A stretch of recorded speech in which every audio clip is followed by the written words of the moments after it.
Hello. Good evening, everyone.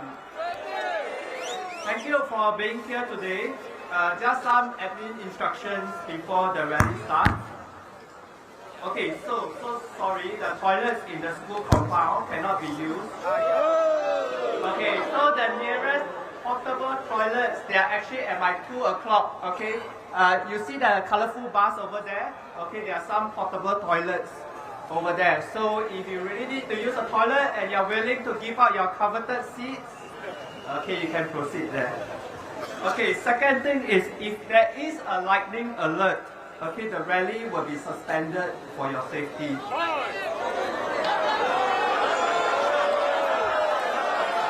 Okay, sorry, I know lightning actually triggers you all.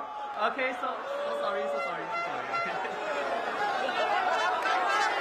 Okay, so if there is a lightning alert, please proceed in an orderly manner to the nearest HDB block for shelter. Okay?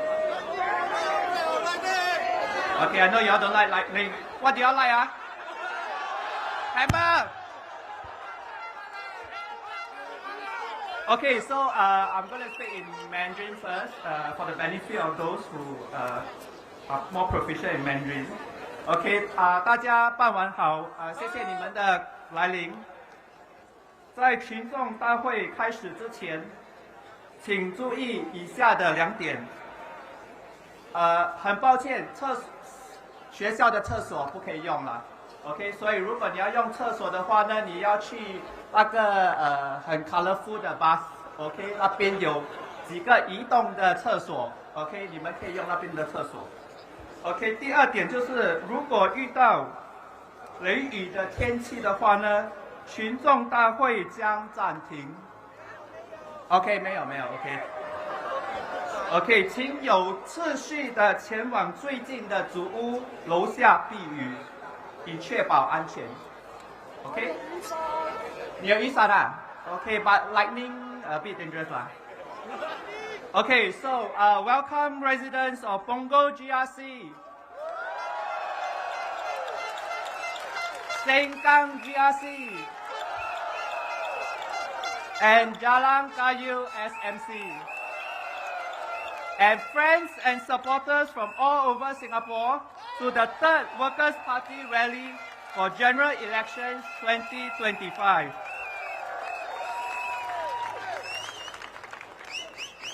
Bang 集选区、盛港集选区、惹兰加油单选区居民，来自全岛各地的朋友们，大家晚上好。Okay, so I'm on leaving, right? Today I'm doing my side hustle as an MC. So as you can hear, it is really a side hustle, huh? Okay, so I wish you'll give your strongest support to our speakers tonight. Okay, so stay tuned for very rousing and inspiring speeches from my fellow colleagues behind. Okay, so without further ado, let me introduce our first speaker of the night. Okay, he is Mr. Abdul Muimin bin Abdul Malik, candidate for Sengkang GRC. Let's welcome him.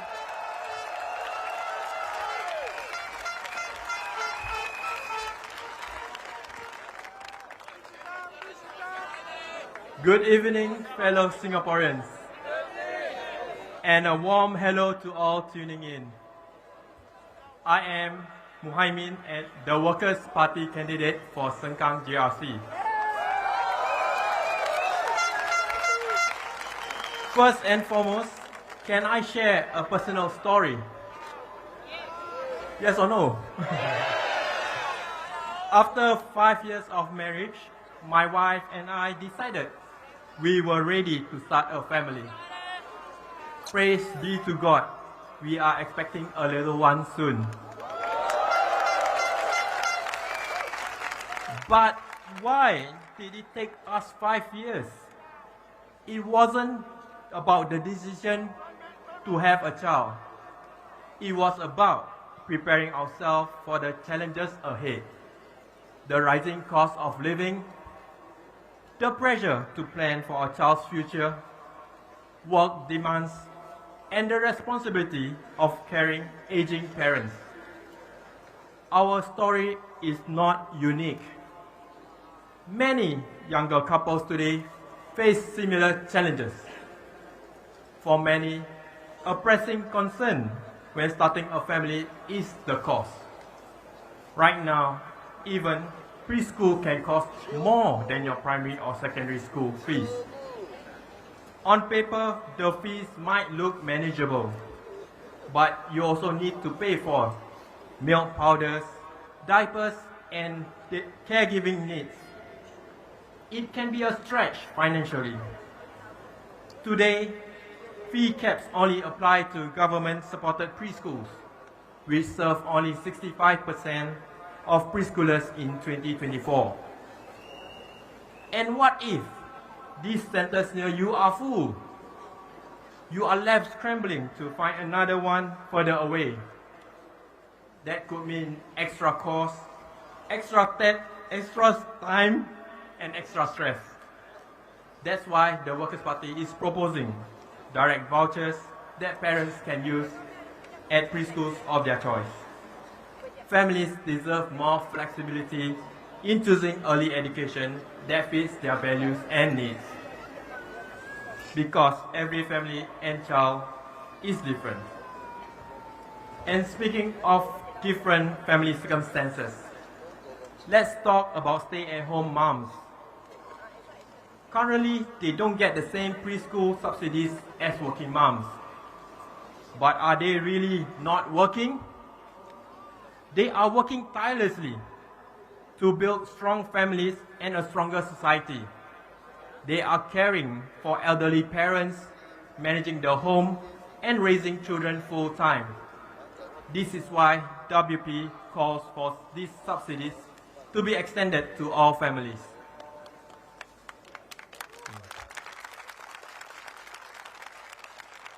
Many of these stay-at-home moms face difficult choice between work and caregiving. Some didn't really have a choice.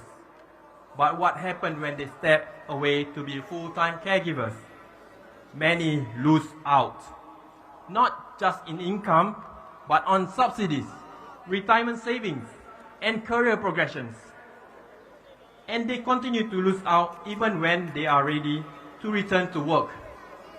Many face real struggles. Some have been out of the workforce for years, so their skills may be outdated, but support for their return is limited. My fellow Singaporeans, much more can be done to reintegrate caregivers into workforce, such as tax relief to supportive employers, government-supported paid return-to-work programs that guarantee a permanent job at the end. Stepping away to care for loved ones should not be a step back. And it's not just about career breaks. Even taking time off to care for a sick child can feel like a penalty. Right now, both parents get just 12 days of childcare leave, combined for the whole year. But what if the child often falls sick, or for longer periods of time?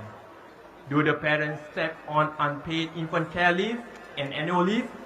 Why should raising a child come at the cost of unpaid leave? Why should parents have to sacrifice their annual leave, which they may also need to care for their elderly parents, or even just to rest and recharge themselves? If we truly want to be a Singapore that supports families, parents should not have to choose between jobs, their children, and their well-being. We need policies that support families holistically, and that means valuing both children and the people raising them. We know that policies only matter when they work for real people, in real life. If you believe that families deserve better support, I hope you'll give us your trust. Don't worry you're voting for opposition, because your vote is secret. Rakyat Singapura yang saya hormati, Assalamualaikum. Saya faham masih ada yang bimbang tentang kerahsiaan undi. Bila anda terima kertas undi nanti, di belakang kertas itu ada nombor siri. Kenapa belakang kertas ini ada nombor siri? Boleh ke nanti pemerintah cek undian saya? Nombor siri itu adalah untuk melindungi proses pengundian dan bukan untuk mengesan undian anda. Apabila kertas undi dikira, ejen-ejen WP dan PAP akan ada untuk memastikan kiraan yang bersih dan adil. Selepas itu, kertas undi akan disimpan di Mahkamah Tinggi selama 6 bulan dan hanya boleh dikeluarkan dengan perintah mahkamah jika ada isu penipuan. Ini tidak pernah berlaku di Singapura. Selepas 6 bulan, kertas undi akan dimusnahkan secara rasmi di depan semua parti politik, termasuk Parti Pekerja. Jadi, jangan bimbang tentang kerahsiaan undi anda. Jika anda percaya WP boleh membawa kehidupan yang lebih baik untuk masa depan anda, undilah kami tanpa rasa takut. Undilah Parti Pekerja, bekerja untuk Singapura. Vote for Workers' Party and you'll never walk alone. Because we are working for Singapore. Thank you.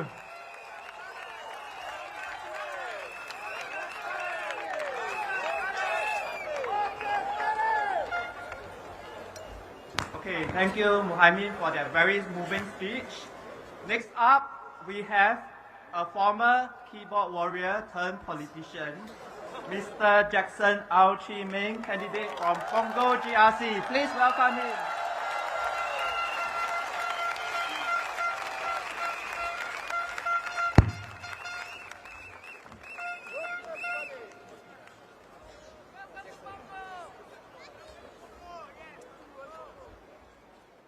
Good evening, residents of Punggol GRC.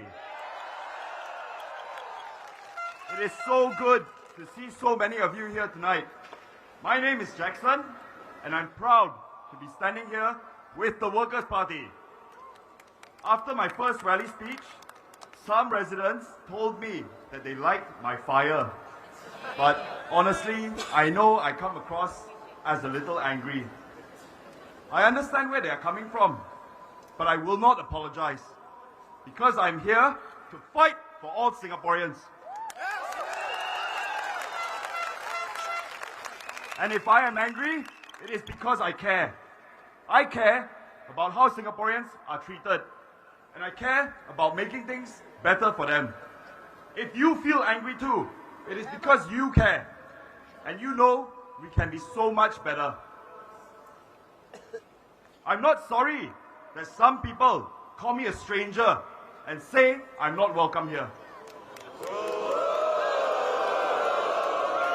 I'm also not sorry that I didn't come from Chua GRC.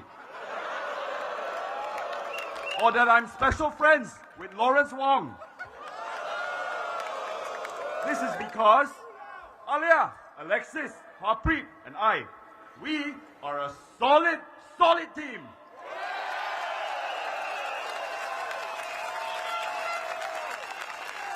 And we will work hard for you. I'm like many of you. I'm a young Singaporean and I'm proud of it. I'm just trying to do my best. When I started my first job, I was an auditor for a local company.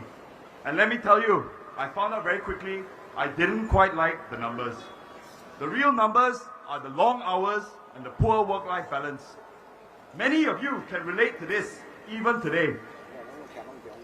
Thankfully, I later found my calling in a different field, communications. So tonight, I want to tell you a story about Singapore through 4 numbers.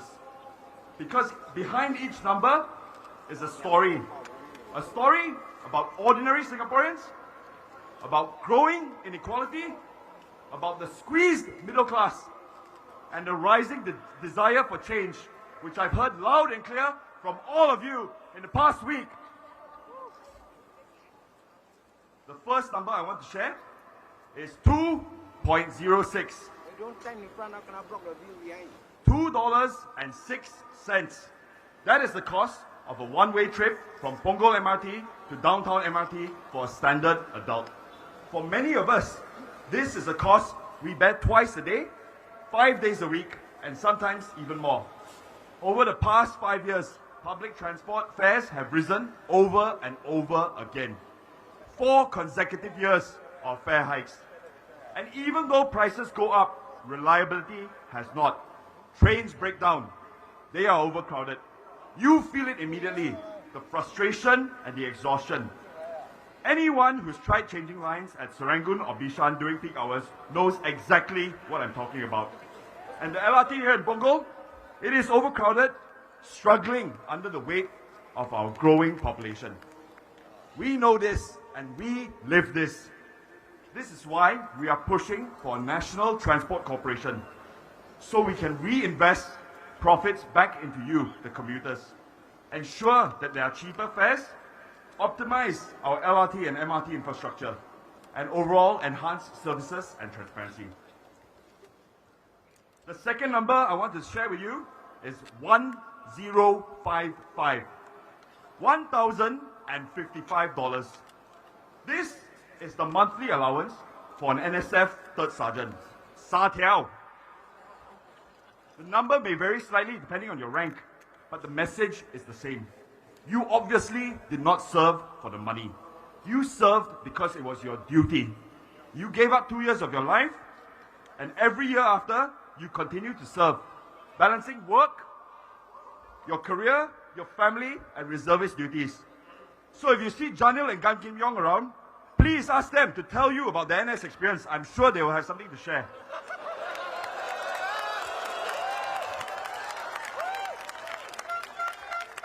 The government says your contribution cannot be measured in dollars and cents. They are right. Let's stop pretending that token words and the annual wayangs are enough. Let's truly recognize that NS is a sacrifice and it requires proper recognition.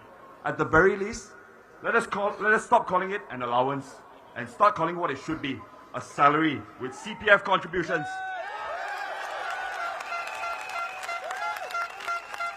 This is how the Workers' Party values your contribution to our national security. The third number I'm sharing with you is 500,000. $500,000, okay?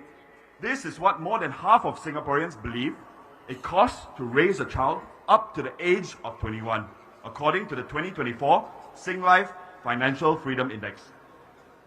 So, if you're a new parent receiving your SG60 baby bonus pack this year, firstly, my congratulations to you. But ask yourself, is this really enough? Raising a child in Singapore today is not easy. Young families face rising childcare costs, limited parental leave, long BTO wait times. The Workers' Party understands this. We have proposed real, meaningful, and long-term solutions and support. We're not giving you one-off grants, and we're not giving you teddy bears and labubus. What we're calling for is enhanced parental and childcare leave, flexible working arrangements, shorter BTO wait times, and reforms in our education system, giving families the choice to skip the PSLE if it is in their child's best interest. And young singles, don't worry, we are not leaving you out. We're also pushing for you too to be able to buy your homes earlier, because you matter as well. So if you ask me, the PAP, they are the real strangers to the struggles of Singaporeans today. They don't live in HDBs the way the majority of Punggol residents do. They don't squeeze onto the LRTs, the MRTs, or the buses. They drive around in their Porsches and their Audis. And they definitely don't need to worry about whether wonton mee costs $5 or pasta costs $18. In fact, my team and I found out recently, during one of our lunches at Waterway Points, you can get pretty good pasta here for less than that. So in a nutshell, can they really understand what Singaporeans are going through? Representation requires empathy. Empathy comes from living what Singaporeans live every day.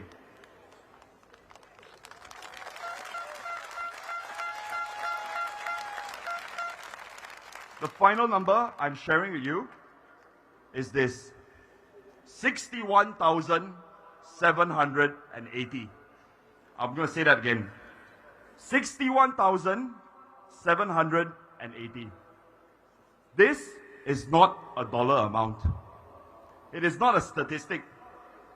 This is you. It's your family and it's your future. 61,780 is the minimum number of votes we need here in Punggol GRC to give the Workers' Party the privilege and honor of serving you in Parliament.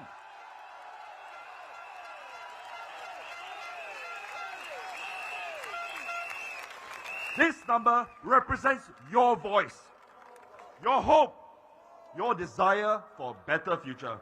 If you believe in our vision and if you have hope for a better Singapore, then please give us your support and add to that number. If we win, we won't just be making history. We will be sending a clear message that you want to be heard, Punggol wants to be heard, and Punggol wants to change.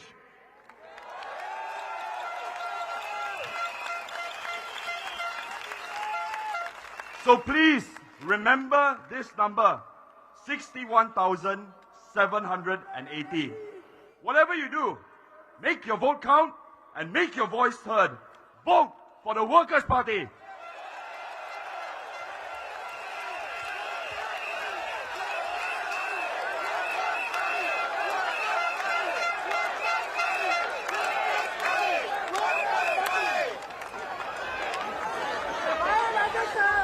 Okay, thanks Jackson for that really fiery speech.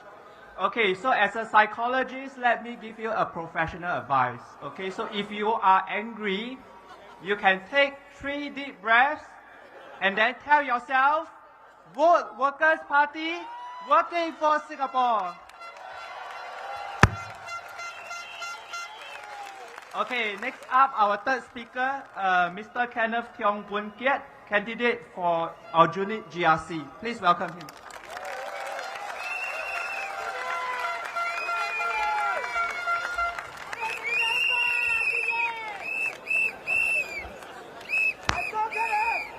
Friends, fellow Singaporeans, my name is Kenneth Kyong.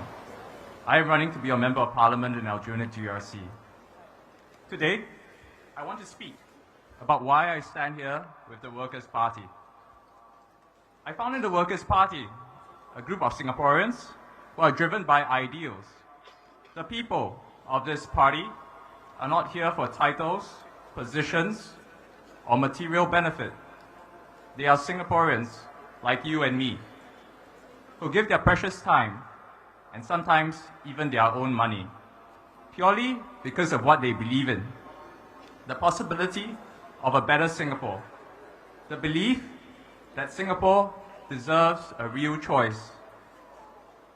And to be that credible choice, to earn your trust, we hold ourselves to clear standards. Our leader, Pritam Singh, spoke about the Workers' Party being rational, respectable, responsible. Our 3 Rs, our guiding principles. But tonight, I tell you that there's a 4th R that defines us. Now, ready. We are ready. Ready to listen. Ready to serve. Ready to fight for you.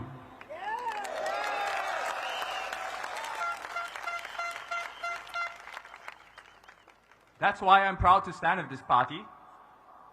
Our ideals and principles compel us to listen closely to your concerns and propose the solutions you need. Let me give 3 examples: work, NS, and justice. Work. What happens if you are retrenched? It's a worry we all share. As far back as 2006, the Workers' Party called for unemployment insurance, a safety net. Repeated it in manifesto after manifesto, pushed it in Parliament. It took until 2023, 17 years later, for the government to announce temporary support. Only this year, in 2025, a scheme took shape. We saw the need decades ago. We believe you deserve security today, not after years of waiting. NS, think about our sons, our brothers, our friends serving national service. Is their allowance fair?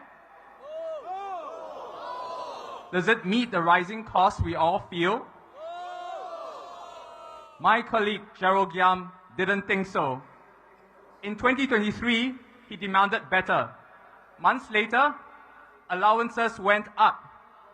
He pushed again this year, and they went up again.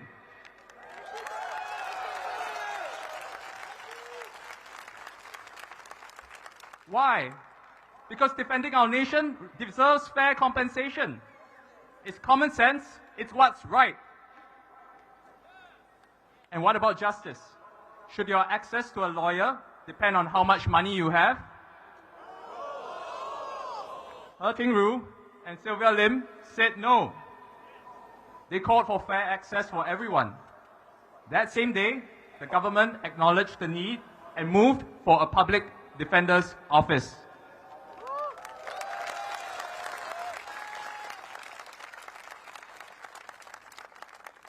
Today it exists. Is our system perfect? No. But is it fairer because the Workers' Party was there speaking up? Yes. This is the pattern.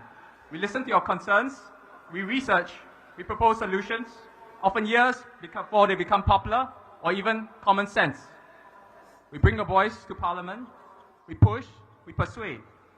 And maybe not many people watch the Parliament live stream, just a few hundred people, but we fight for you, policy by policy, step by step. What's still on the table? The work is never done. Today, we fight for mandatory retrenchment benefits, independent unions to safeguard your rights as employees, truly affordable housing, among others. Some people try to label us PAP light, one step to the left. Let me tell you what it's really about. It's not left or right. It's about the future versus the past. Are we building the Singapore of tomorrow, facing today's challenges head-on, or are we stuck looking backwards? No matter how great yesterday was, yesterday is over.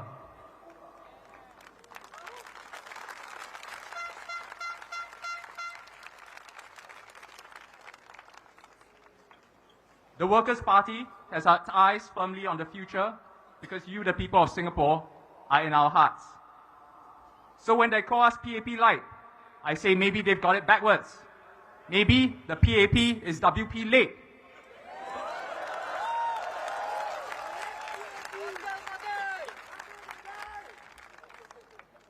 Think about it. If you want a preview of the sensible PAP policies of 2030, vote for WP in 2025.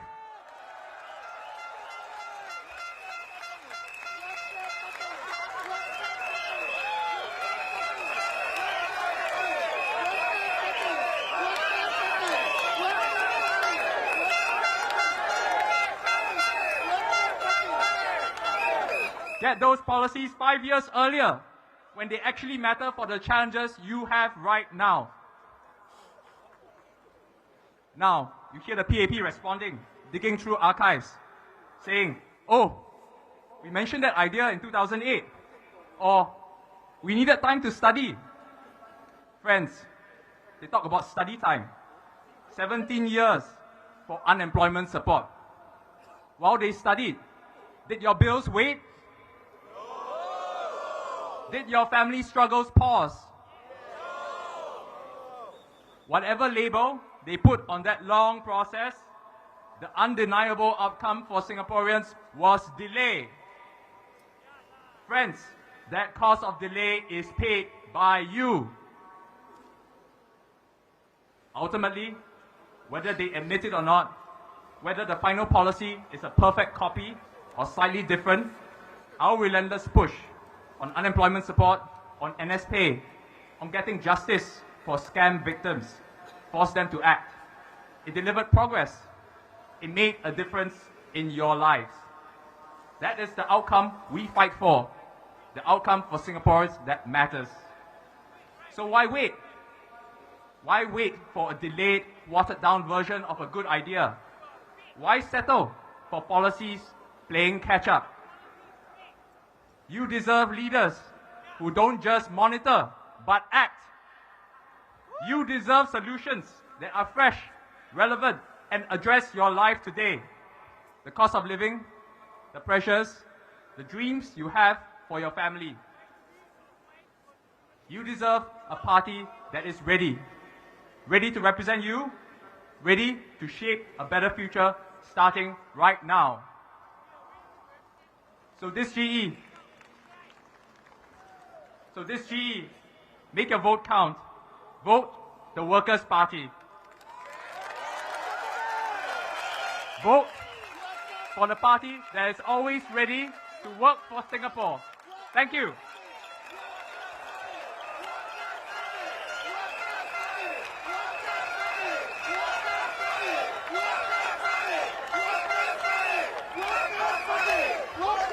Thank you, Kenneth.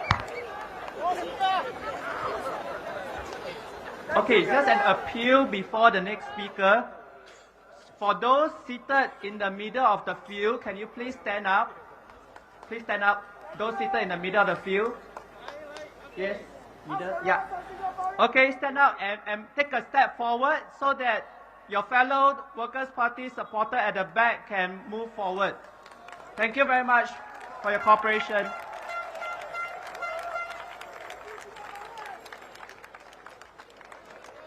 Thank you for showing the Singapore spirit.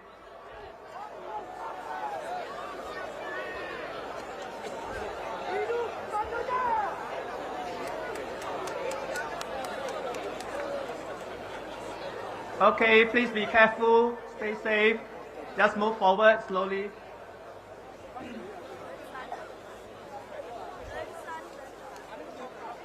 Thank you very much. And for those behind who can't hear the speeches well, please turn on the live streaming on your handphone to hear our passions better. Okay, next up, our Kaki Nang, Mr. Louis Chua Keng Wee from the Sengkang GRC.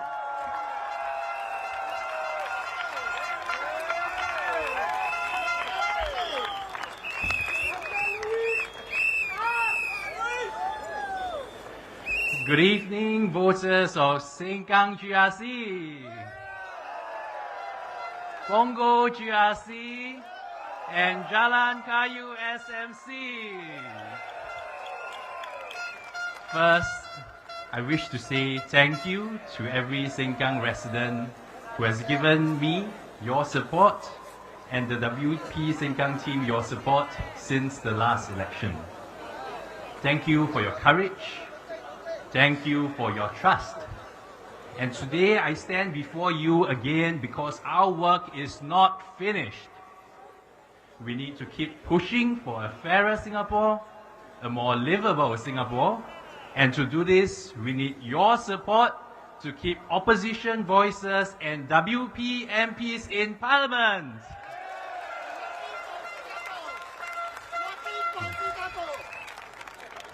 Allow me to speak in Mandarin today. 各位选民朋友，大家晚上好。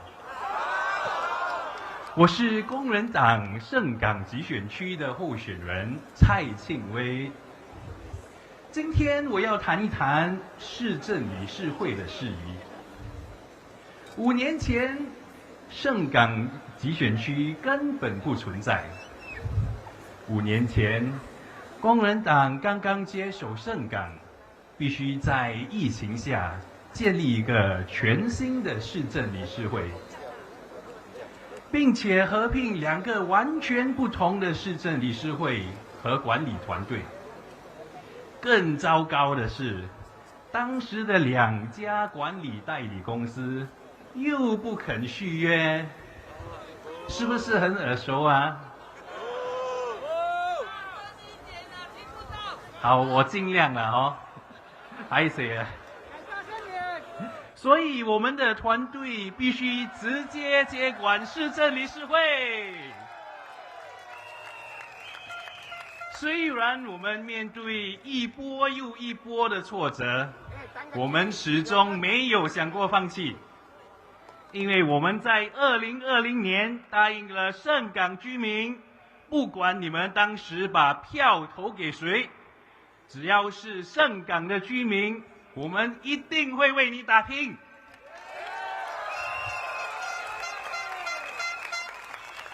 5年后，我很高兴的可以大大声声的和大家说，我们是全新加坡管理的最好的市政理事会之一。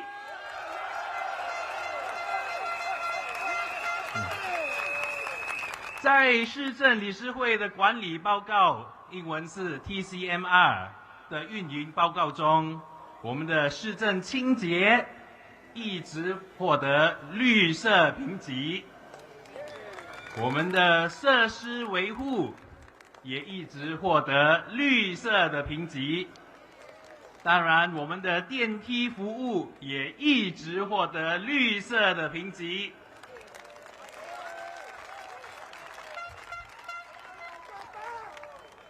从治理的角度来看，嵊港市政理事会与阿育尼后港市政理事会一样，都从2021到2023年的所有3个市政理事会财务和管理报告中都获得了持续的绿色评级。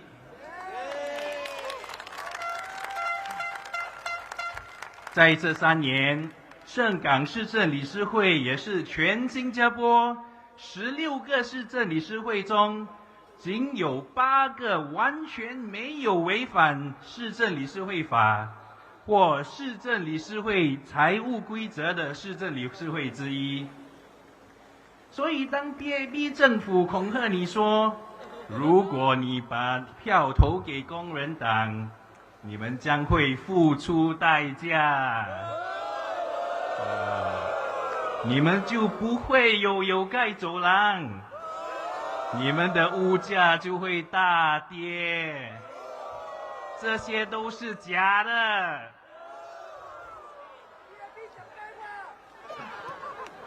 我反而还担心啊，为什么在嵊港一间3房式主屋都要54万，一间5房式主屋都要70多万，甚至从去年开始有100多万的政府主屋啊，在嵊港100多万啊，这才吓死人，对不对？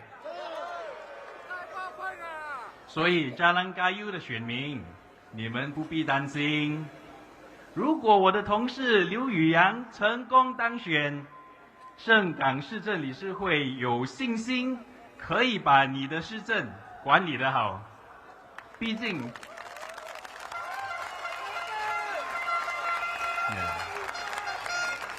竟分标本来就是嵊港的一部分，连地址都叫新港 West， 对不对？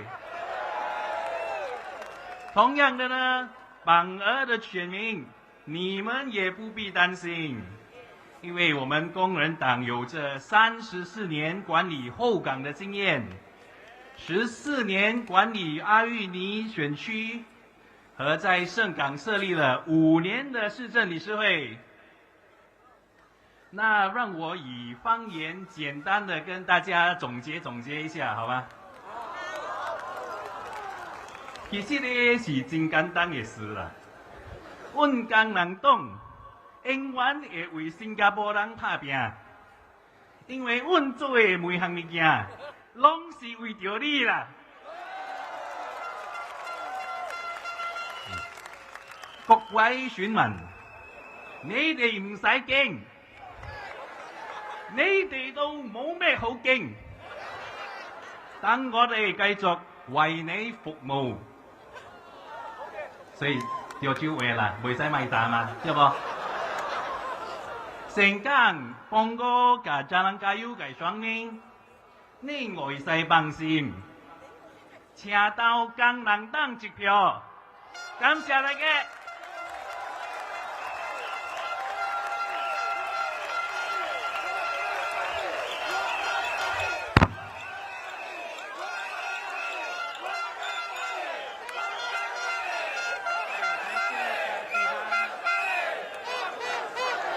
Okay, so we hear that in Sengkang GRC, our town council is all green.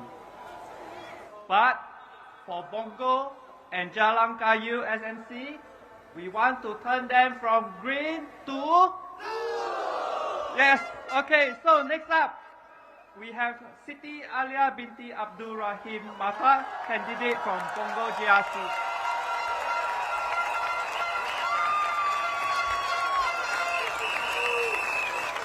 Hi, good evening everyone.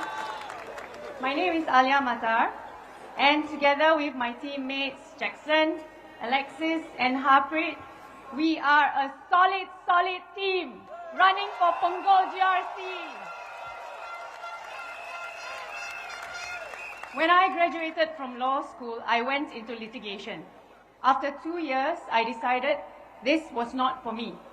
So I took a leap of faith and moved into financial law, something that was completely new and unfamiliar to me. Since then, I have spent 8 years as legal counsel in the Monetary Authority of Singapore, and when I left, I continued to stay in the financial industry. While Punggol may be new to us, the ideas and aspirations of Punggol residents are very familiar. Like many of you, I am a parent. I look after my aged parent, also like many of you. In our engagements with you, Punggol residents, you voiced many concerns, including transport woes, internet connectivity, loud jets flying overhead, rising food prices, and at the same time, you shared worries about the increasing cost and stress of bringing up children in Singapore, including those with special needs. You, like me, are concerned about the mental anxiety placed on our children with the existing pressure cooker system of education. Just earlier today, I met a Punggol resident, a caregiver to her 22-year-old daughter with cerebral palsy. Her joint household income means that she is not qualified for some subsidies, and yet the cost of medical equipment for her child is much more due to her special needs. Not to mention the mental state of her as a parent with a child of special needs. Children need support, but so do caregivers, something we sometimes forget. Our senior citizens, they are anxious about rising medical costs. Many of them do not have a steady income. They are concerned about having to pay GST on parts of their medication, having their Medisave capped to a certain amount, even for chronic conditions. Ladies and gentlemen, let me ask you, whose money is in our CPF accounts?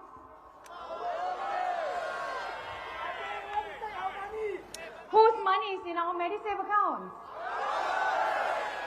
It is our hard-earned money, meant to pay for our medical costs in our old age. This is not asking for handouts. It is trying to take care of ourselves with our own money. Ladies and gentlemen, there was an article recently by Tan Swee Chie, former Group Chief Executive of NTUC Enterprises, and let me quote him: "We live in a troubled world. Citizens must speak up on matters that affect our collective future, especially when decisions are taken in our name. These are not acts of division. They are acts of care for our country and for the institutions we rely upon."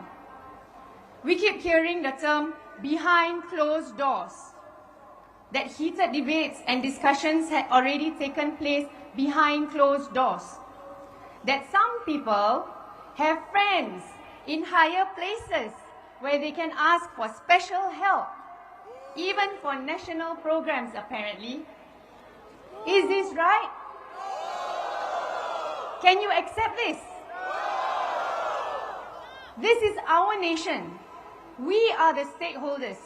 Involve us in the decisions, especially when they are taken in our name and on our behalf. This term, behind closed doors, should be retired, should it not? The Workers' Party is transparent. We are open. We say what we do, and we do what we say. Our policies are based on what Singaporeans, the stakeholders of our nation, are asking for. We are a party that accepts the diversity of Singapore because we know what unites us matters way more than what divides. So ladies and gentlemen, Punggol voters, it is time for change. Vote the Workers' Party, working for Singapore. A few words in Malay. Penduduk-penduduk Punggol, saya nak tekankan 3 perkara saja hari ini. 1, kalau kita Parti Pekerja diundi masuk rancangan peringkat kebangsaan atau national level plans seperti daerah digital Punggol, masih akan diteruskan, jangan bimbang.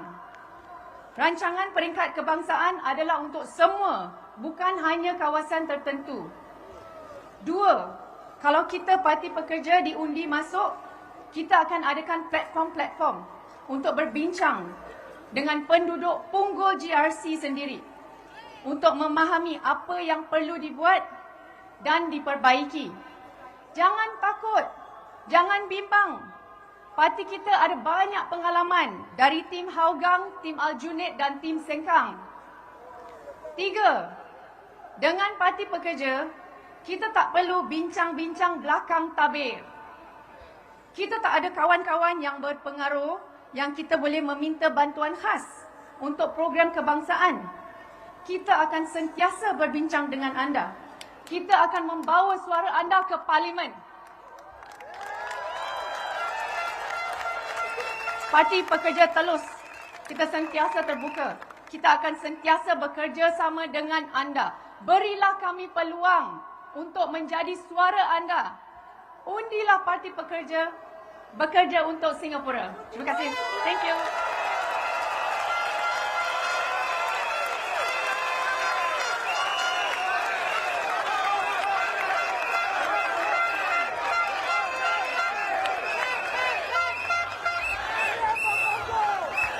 Okay, thank you, Alia, for the very open speech.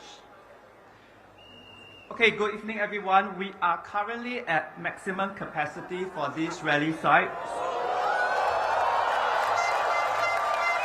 Thank you so much for your support. But we are unable to admit any more people into the rally. Thank you for your understanding and cooperation. Please continue to support us by watching the live streaming on your mobile phones.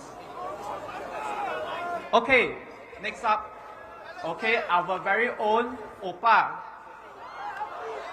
Jamus Lim.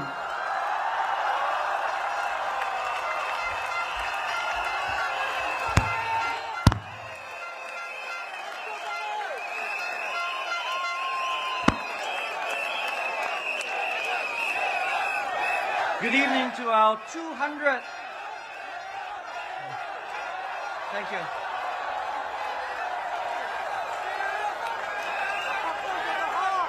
Good evening to our 280,000 bosses from Sengkang, Punggol, and Jalan Kayu SMC.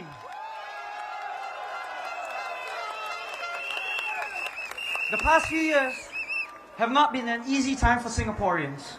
We watch as prices surge on things that we eat, use, and depend on. Char kway teow, kay ham. Used to be $3, but it's now $4 or $5. A full tank is now $100 or more. So riding the bus or taking a taxi is more expensive.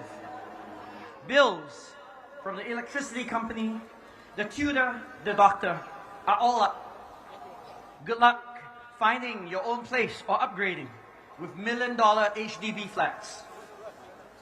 What has the PAP done to help you cope with this rising cost of living? It is now a standard playbook. They give out ever more vouchers.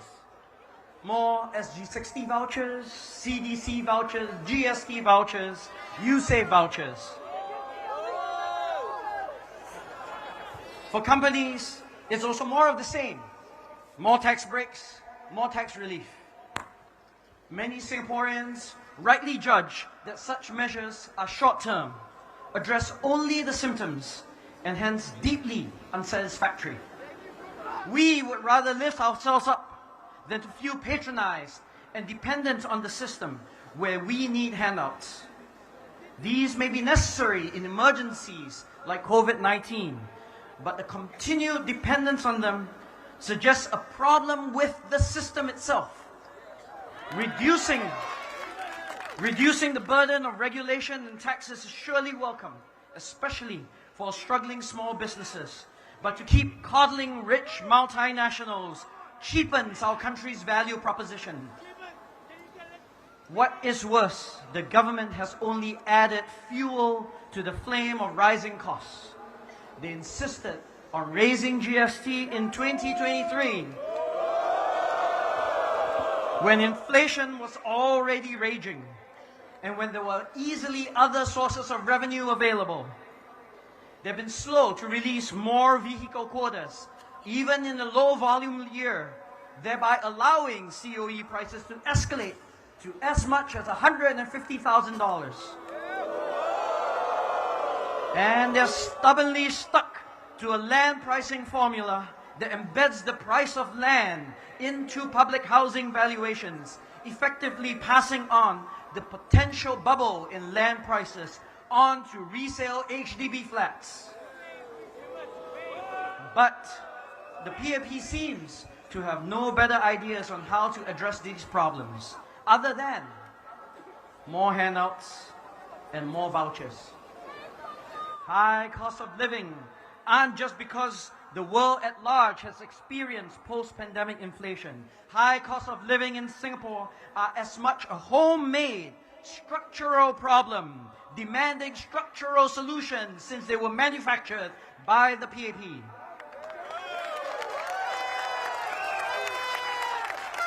Think about HDB.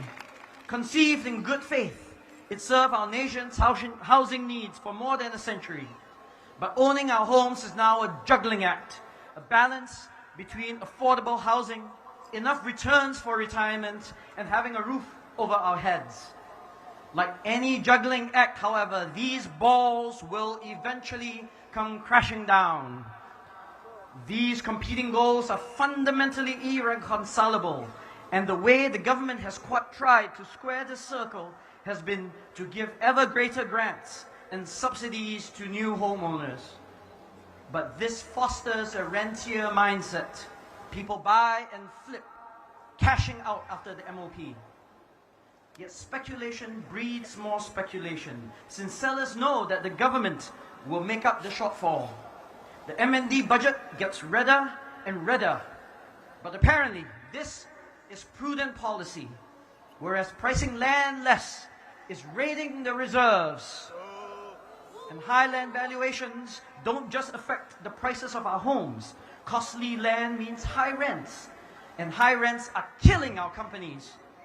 The government says that rents are only a small part of business costs, but they do not affect food prices. But they fail to see that rent gets passed through to everything else. Without acknowledging that their land policy is a problem, how can the PAP solve the problem of high cost of living? Now that prices are already high, the only way we can all cope with the rising cost of living is to have our incomes rise. We will then worry less if our salaries have adjusted accordingly. But the government has been too passive in urging businesses to embrace this sorely needed adjustment. They've worked with the National Wages Council to issue guidelines for raising salaries, but only for lower wage workers. Yet the rest of us face high prices too. And for the retired, they have stubbornly refused to adjust how CPF pays interest, even as retirees' hard-earned nest eggs are eaten up. This government needs to take stronger leadership on the economy and make sure that the overdue increase in our incomes comes sooner rather than later.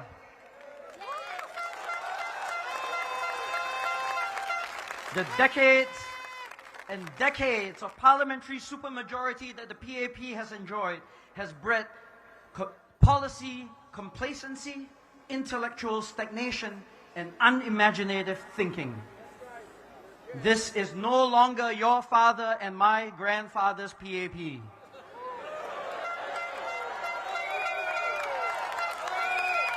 The modern PAP has shown itself bereft of good ideas and necessary reforms that are able to address the complex and evolving problems of the 21st century. Now, the PAP calls for unity. The Workers' Party believes in a united Singapore.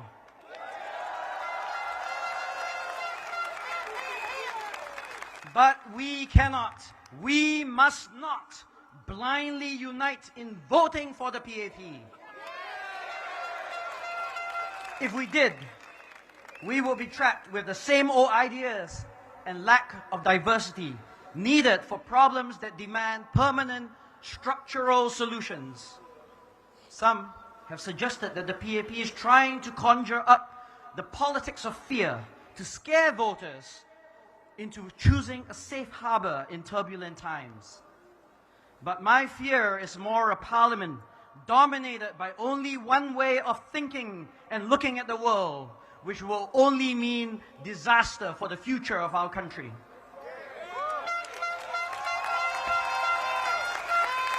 How can we be sure that a one-party government will take your concerns seriously if we aren't there to speak truth to power? How can we be certain that highly paid ministers are not subject to groupthink and disconnected from the things that truly matter on the ground to you and I? How do we know that there will be a future for ourselves and our children when Singaporeans are not choking under the pressure of high prices and high costs? We need fresh ideas and new perspectives for our changed world. The Workers' Party has consistently championed innovative policy proposals in Parliament. The PAP dismisses our arguments, calling them theoretical or irrelevant. But then 10 or 20 years later, they show up in government policy. Let us be your voices that the government can no longer choose to ignore. Voices that know how you feel because we talk to you. We listen and we learn. Voices that empathize with your struggles because we feel them too. Voices that don't just go with what this government wants, but what the people you want. These are the voices of the people and the Workers' Party, working for you, working for Singapore.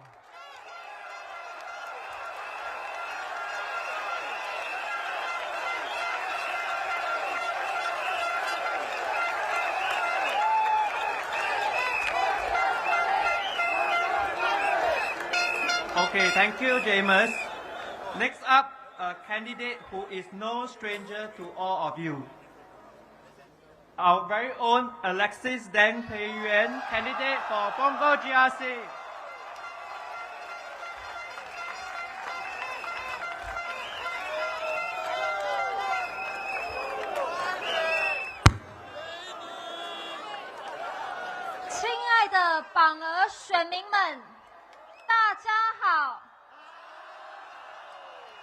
我是你们的候选人滕佩元，很高兴能够再次的站在这里跟大家对话，分享我的心路历程。2020年，我第一次加入工人党，担任义工，做过家访、选民接见、晚宴司仪、中文翻译，党第一次问我有没有意愿从政时，我一开始是犹豫的。作为一位女性，放弃隐私，接受公众的检视，绝非一件简单的事。身边的朋友也劝我不要走这条路，因为一旦开始就没有办法回头。这个决定我思考了很久，最终让我下定决心的是因为我发现我在乎的并不是得失，而是对错。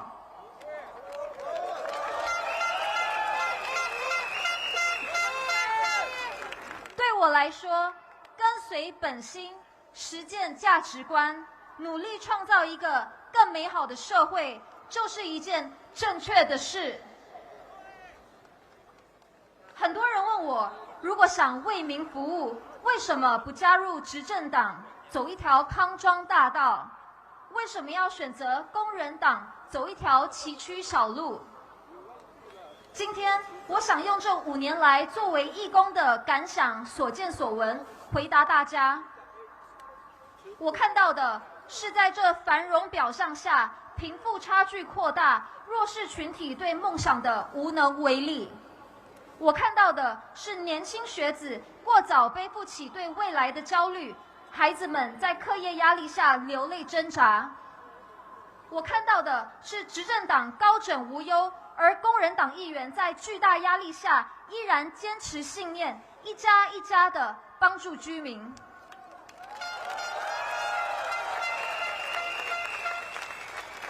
我在乎的不是我的团队是不是常胜军，而是我加入的团队能不能确保没有一个需要帮助的人会被遗忘。这几天，我们走访了榜额，感受到大家的热情与殷切期盼。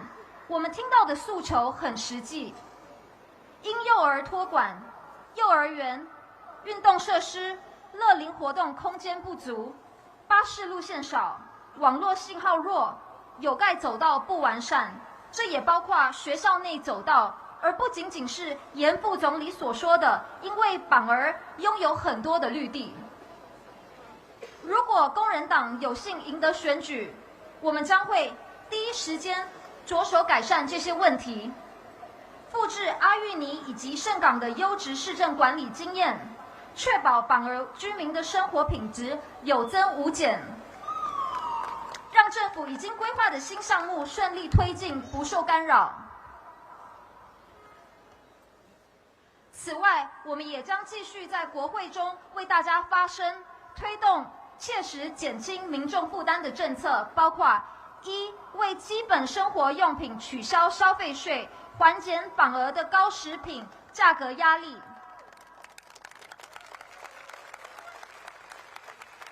2. 推动更多的育儿假，支持有多个年幼子女的家庭； 3. 为支持看护者重返就业的企业提供税务减免； 4. 更新学校课程，帮助年轻人更好地融入未来职场。这只是我们努力推动的一部分政策，未来我们也会继续在国会为民发声，捍卫多元声音。请大家给我们一个机会，为榜额民众服务，也为国效力。谢谢。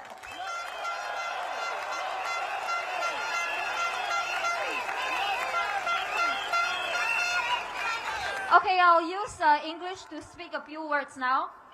Good evening, Punggol residents. It's been a real pleasure meeting so many of you over the past few days.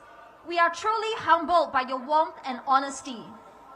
Thank you for sharing your concerns with us. If given the chance, we promise to act on them immediately. I would also like to address some comments made by the ruling party. At the last PAP rally, Ms. Sun Xueling said, "We do not need strangers to come to Punggol."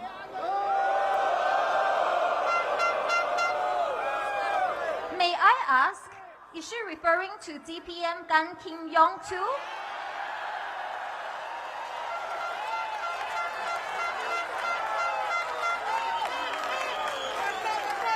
Or is he exempted because because he's good friend of PM Lawrence Wong. Before last Friday, I was an ordinary citizen just like you, and I have deep respect for our country's leaders. But when I hear statements like, I will talk to my good friend, it reflects a troubling reality about our politics today.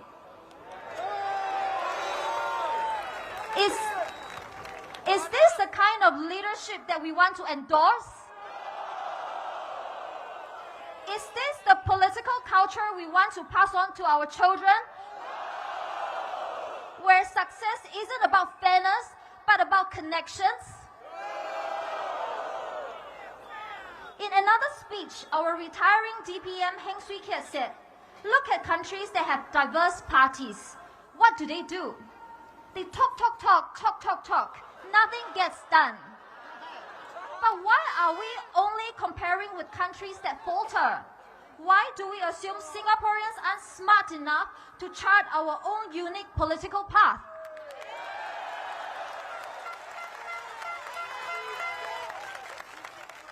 If we use that logic, does it mean that we shouldn't be asking for salary increment just because there are other people who earn less? We deserve better, and we can do better.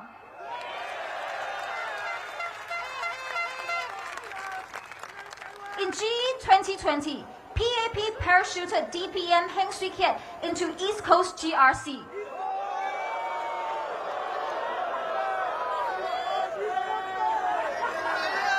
Forcing voters into a difficult choice between more balanced politics and keeping a future PM.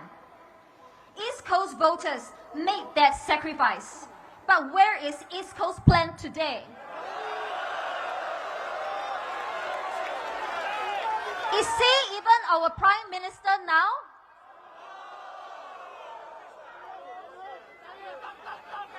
And again, they are trying to pull the same stunts in Punggol, forcing you into a corner.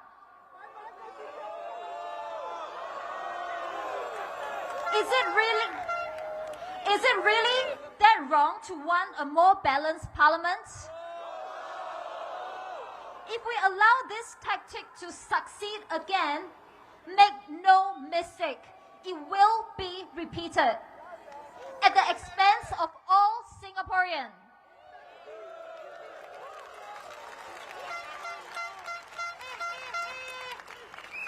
Punggol residents, whether you are here with us today or you are in front of your screen if you're watching this, you've asked for a credible opposition, and we have answered.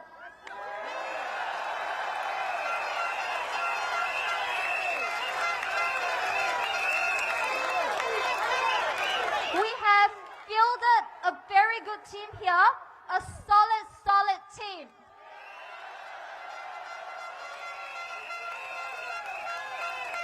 So, I urge all of you, say no to using key government figures as political pawns.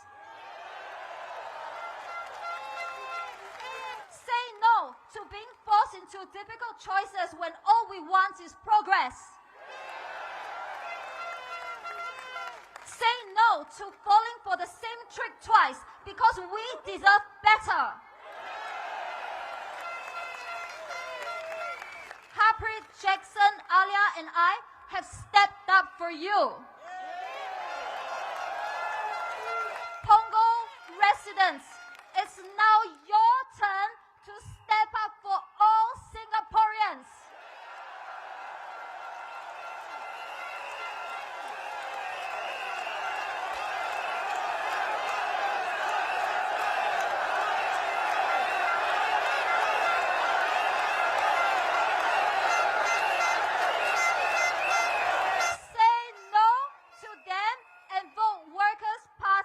Working for Singapore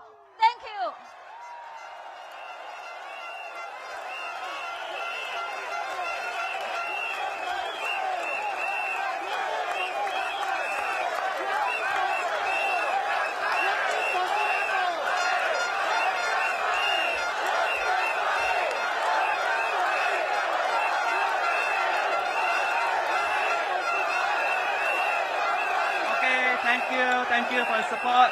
Do we look like strangers to you? Okay, next up, our very own proud silver passion card holder, Miss Sylvia Lim.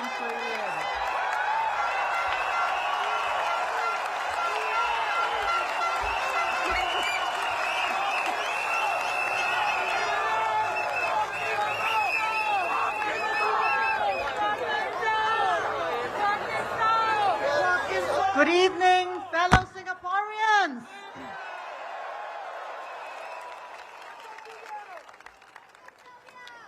As you know, I've been in politics for some time, but this is the first time I'm speaking at a rally in Punggol.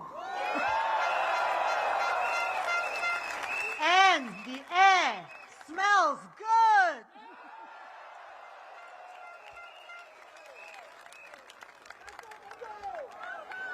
Tonight, I would like to speak to you about the women candidates that the Workers' Party is fielding at this election.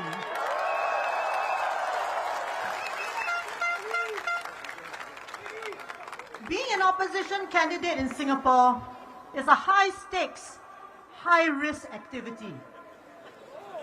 Politics can be a nasty business. And for women in opposition, it can be tricky. If you're elected into parliament, we are expected to confront government ministers robustly, but perhaps not too aggressively. However, over the years in parliament, I have been called many names and been fiercely attacked by some ministers.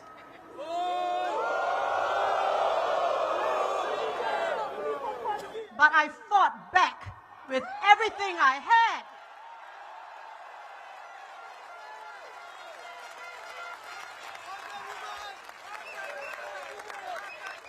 And luckily for me, my husband found these qualities attractive.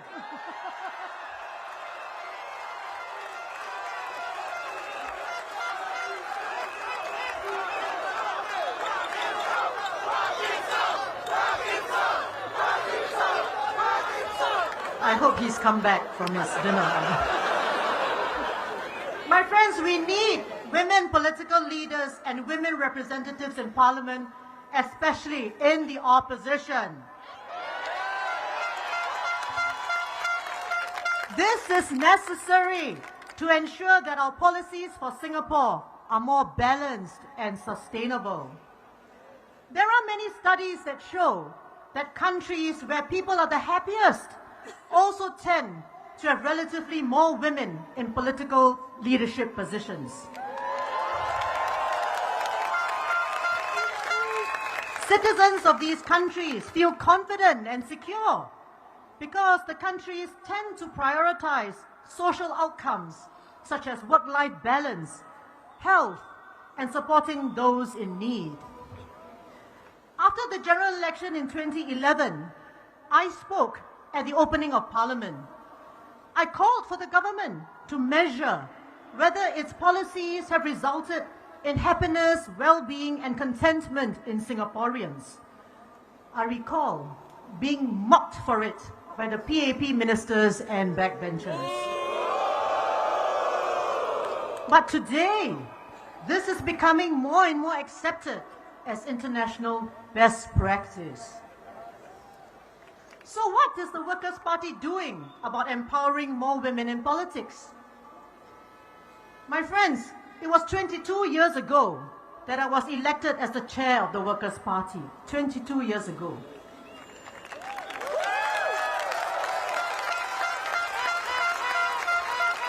And I have to say, I have outlasted 4 male chairmen of the PAP, and I've yet to see a female chair on their side.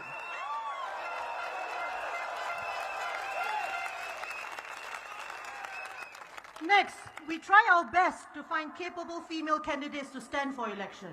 This is not easy for the opposition. This year, I'm pleased to report that WP is fielding 6 women.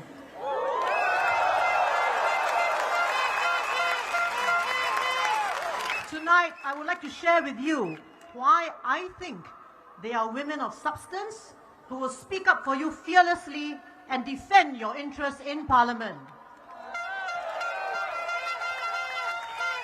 So first, let me start with the two ladies fielded in Punggol.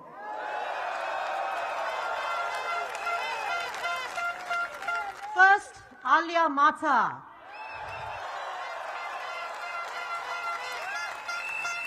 Alia identifies herself first as a mother of 3 teenagers. You can be assured that she will be fully committed to pushing for policies that families care about, such as in the areas of housing costs and education. And did you know that she's a lawyer by profession who has worked in the Monetary Authority of Singapore for 8 years? She is now an in-house legal counsel in a multinational corporation, and she will be able to scrutinize government bills effectively.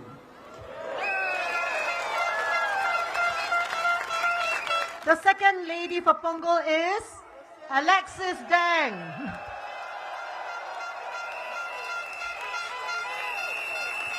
She has years of experience in banking before transiting to the technology sector, where she works in advertising technology, promoting partnerships with media owners to drive revenue growth for clients.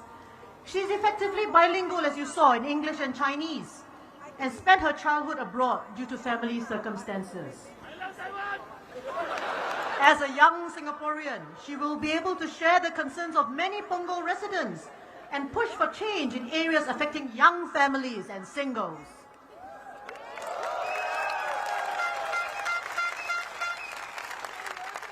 For Tampines GRC, we are fielding Eileen Chong Pei Shan.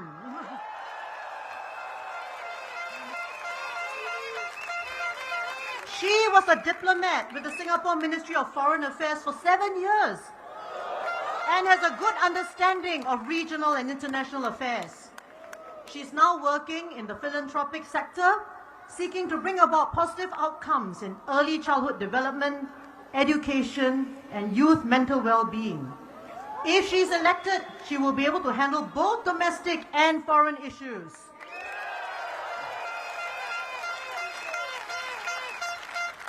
And next, for East Coast GRC, we have Paris V. Paramaswari, our Navy woman.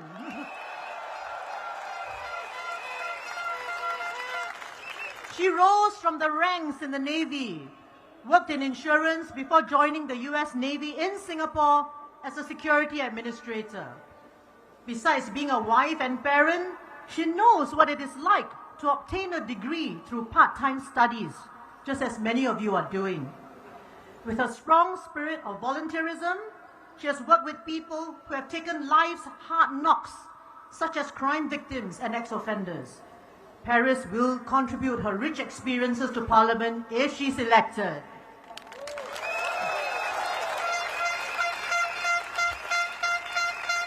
As for Ms. He Ting Ru,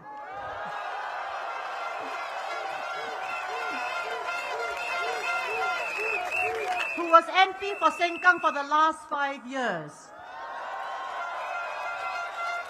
do I need to say more? She has proven herself more than capable of handling her parliamentary duties and being chairman of the Sengkang Town Council, all while being the mother of 3 children under the age of 10.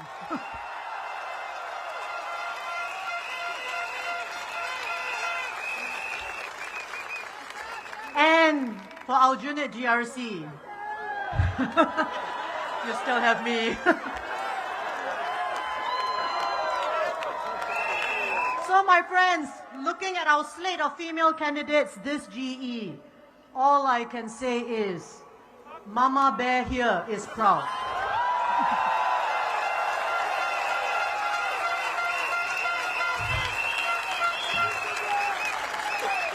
So how will we serve your interests as opposition MPs in Parliament?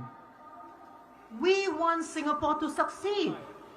We want our parents to age well, our children to be safe and happy. We want a vibrant environment where everyone can reach their full potential. We want strong communities and a resilient spirit. The difference between opposition MPs and PAP MPs is that we can reject government policies that we do not think are in the interest of Singaporeans.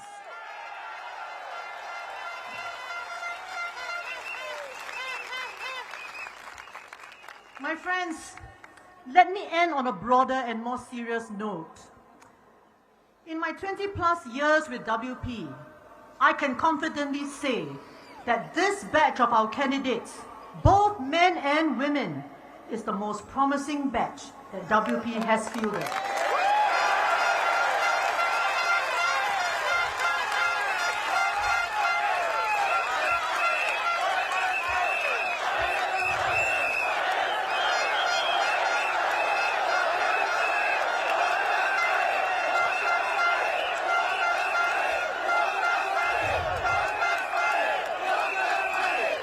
And therefore, there is a key message for you, our dear voters in Aljunied, Hougang, Sengkang, Punggol, Jalan Kayu, East Coast, Tampines and Tampines Changkat.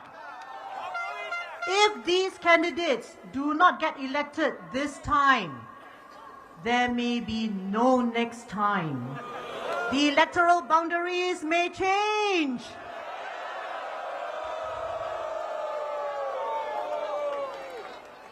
So there is no time to waste on this. Let us not dither about whether to cast your vote for WP this time or not. If you do not do it this time, you may not have a chance the next time. So let May the 3rd, 2025 be your moment. Vote for a stronger Singapore. Vote for the Workers' Party, working for Singapore.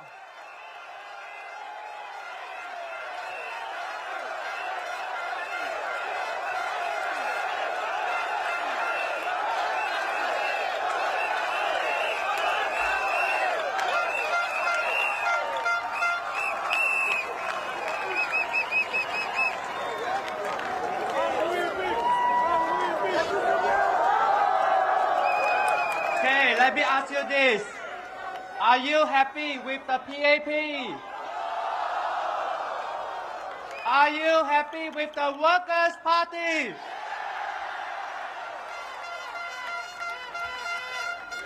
Okay, good news guys. Okay, the crowd situation has improved. Can I seek your help to stand up and move forward so that we can admit more people now? Please, we seek your cooperation. Please stand up, move forward so that more people can feel our passion.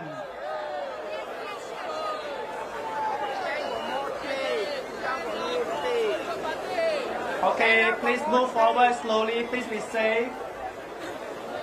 Thank you so much.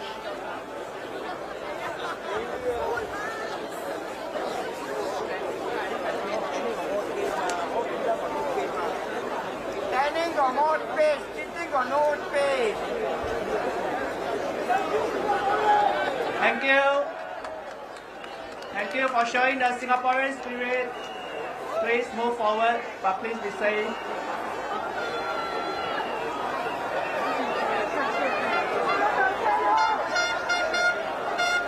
Okay. Next up, our candidate for Jalan Kayu single member constituency, our one and only Andre Low Yang.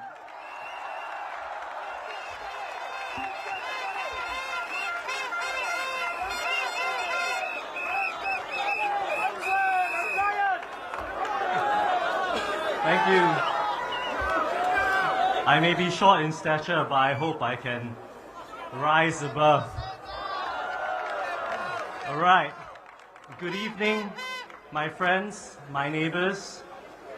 各位朋友，各位邻居，晚上好。Man, it feels good to be here among my fellow Pongolers. I live not too far from here, but I didn't grow up here. So I don't know if you think I qualify to be a son of Punggol or not. But on a more serious note, last week I stood before you as a stranger. Tonight I hope you see me as someone who understands your concerns, shares your hopes, and is ready to fight for our community. I spent many hours walking the ground for the past 2 years. 我看到了你们的困难，也感受到了你们的期望。And what I've heard is clear. 全部东西太贵了。Everything is so expensive now. This sentiment echoes in almost every conversation. At the kopitiam, at the hawker center, from retirees to working adults to young families alike. We all feel the same way. Let's be frank. Singapore is becoming unaffordable for everyday, ordinary people.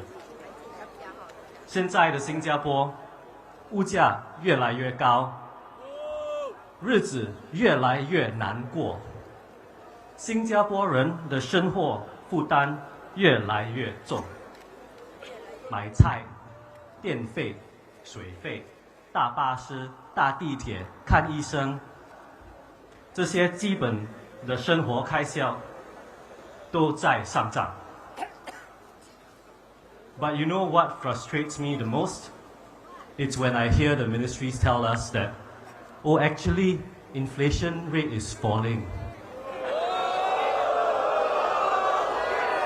That's what they said in February this year, but the reality is different.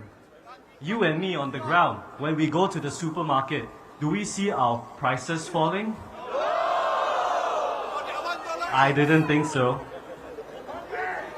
And a retiree, they cut back on the simple joys that they used to take for granted.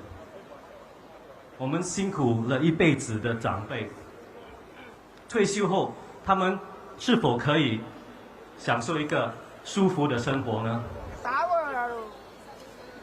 This isn't just about statistics. This is about dignity. It's about whether Singaporeans are able to afford a decent standard of living in our own land.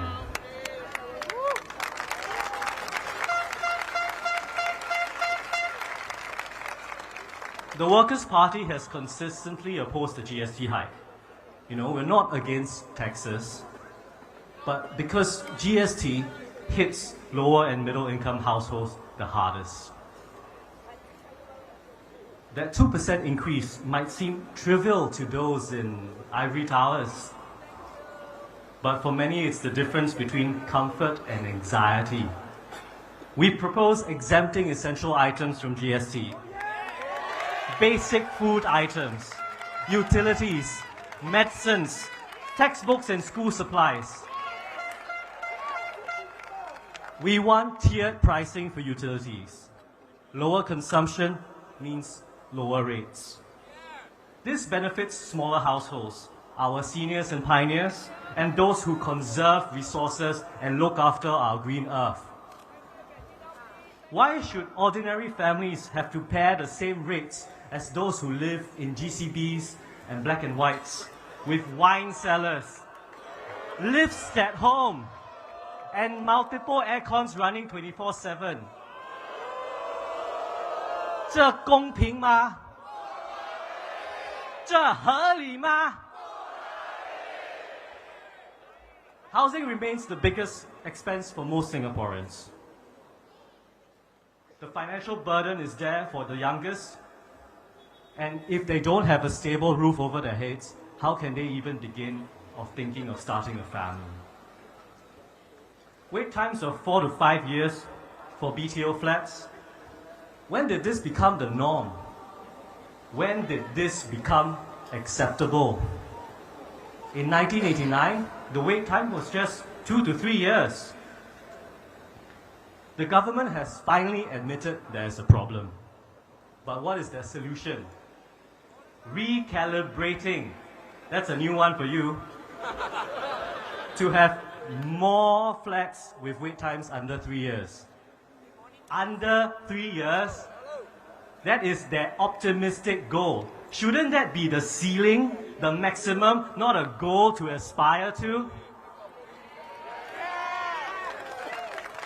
The Workers' Party will continue to push the government to bring BTO wait times back to what they were before. Not eventually, not gradually, but now. We also believe that 28-year-old singles should be allowed to apply for BTO flats. Not just those aged 35 and above. It's not just for singles, you know. Single mothers are considered singles too. They have a family. Why shouldn't they be able to provide a roof for their children? Our times have changed. Policies should change too. Let me tell you about a former schoolmate of mine.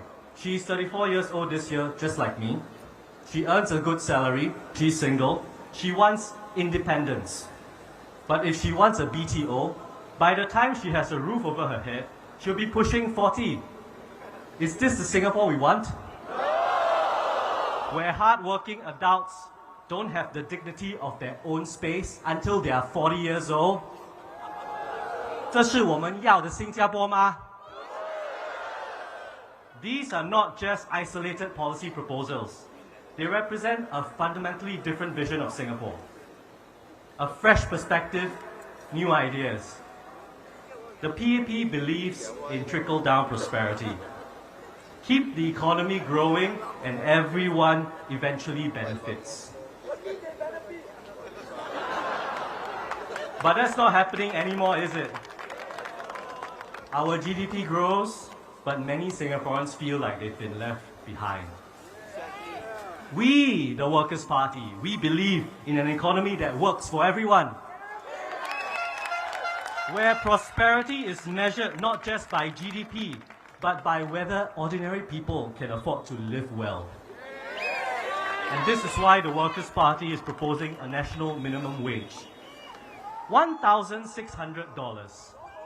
A simple number, a universal baseline that says, if you work full-time, you deserve a living wage.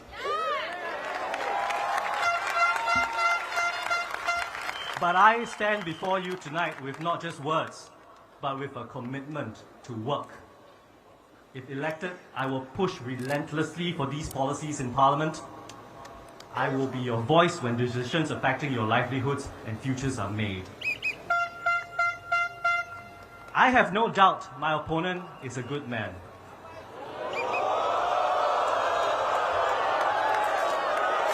I have nothing against him personally, but what he represents is a party that has allowed these issues to fester.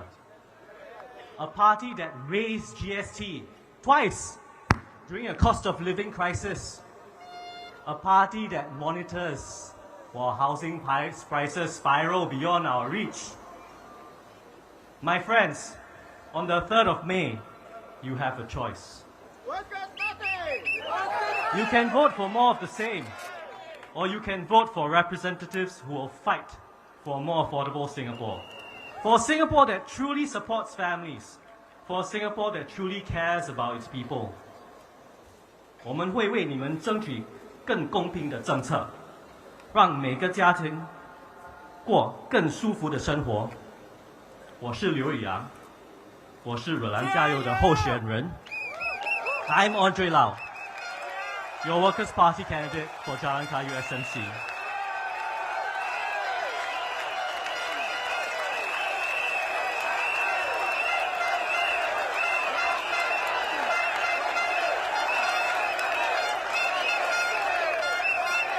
Now, I want to end with this call to action.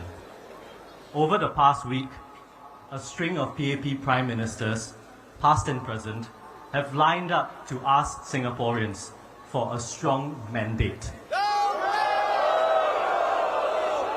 I say, we send them a strong message. Vote for change, vote for hope, vote for the Workers' Party. Thank you and good night. 谢谢大家，晚安。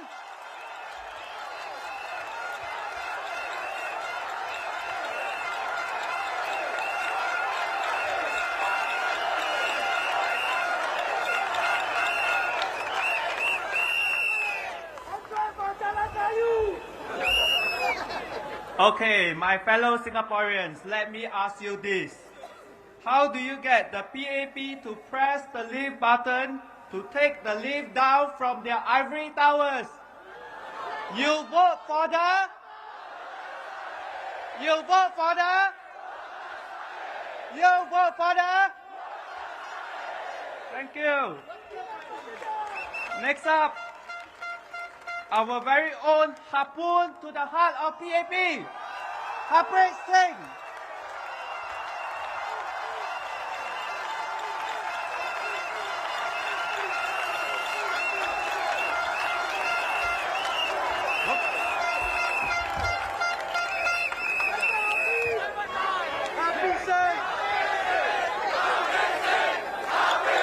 Thank you.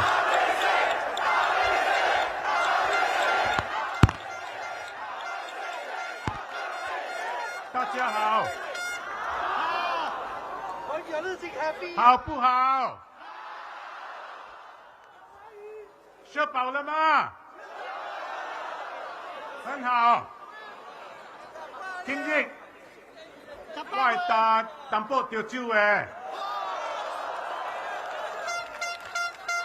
要是了 vote 我嘅 Punggol GRC team and 我能贏這個 GE， 將來嘅我呢？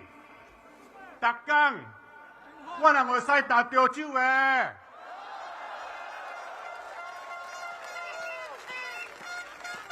感謝你嘅 support。I would like to spend a short while addressing our Malay friends from Punggol GRC. Apa khabar semua? Bila saya masuk rally site ini tadi, saya lihat ada ramai orang Melayu di sini. Abang-abang, kakak-kakak, adik-adik, mana semua? Dengan lagi semangat, mana semua? Nama saya Harprit Singh. Saya tahu, saya dengar ada orang yang cakap yang peguam senior Singh ini, kita tahu dia pandai cakap bahasa Inggeris. Dan kita pun ada dengar dia boleh cakap bahasa Teochew. Tapi orang tanya, yang peguam Singh ini, dia boleh cakap bahasa Melayu ke? Peguam Singh ini, dia boleh faham isu-isu yang penting untuk kaum Melayu di Singapura ke? Tuan-tuan dan puan-puan, saya fikir you just got your answer.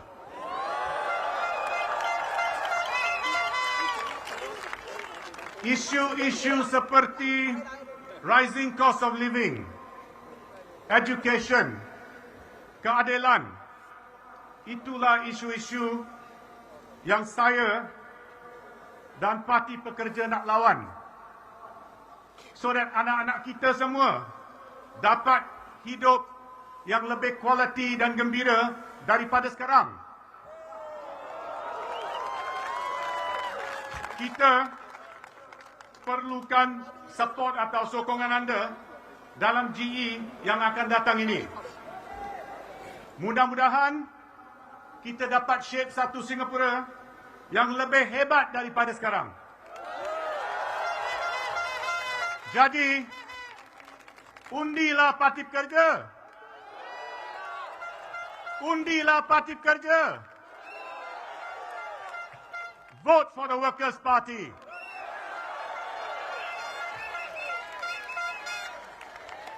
Terima kasih.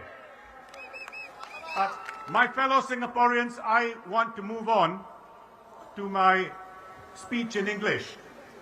And I want to address right up 3 big questions that residents of Punggol GRC have asked our team in our walkabouts over the last few days. The first big question: what will you do for us if we vote for you? Now, on Saturday, the PAP team acknowledged that there is still a lot to do to improve Punggol. They have plans, but I have news. We have plans too. First up, let's get this point out of the way.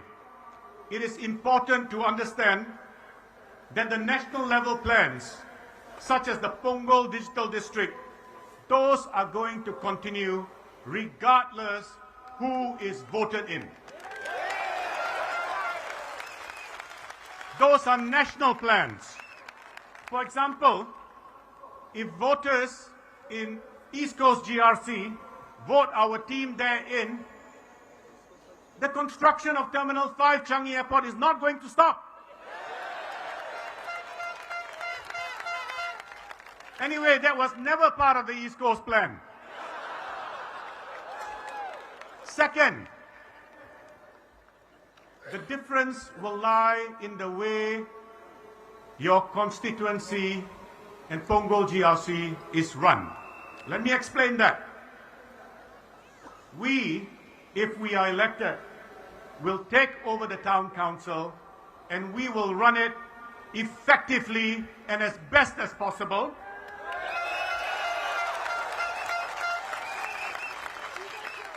You can ask your friends and family in Sengkang. Has the condition of Sengkang gone down after the Workers' Party took over? Absolutely not. What will be the approach of our team in the way we run Punggol GRC if elected? 2 words: we listen. Because Punggol GRC residents, you know best. You live in this area. You walk around the streets here day in, day out. You know where the gaps are. You know where the seepages are. You know where the covered walkways stop. You know where your children get drenched in the rain. You know exactly what needs to be improved in Punggol. We are not going to act like bureaucrats, pushing paper, thinking we know better than you. So, rest assured, our team will conduct town halls to get your input.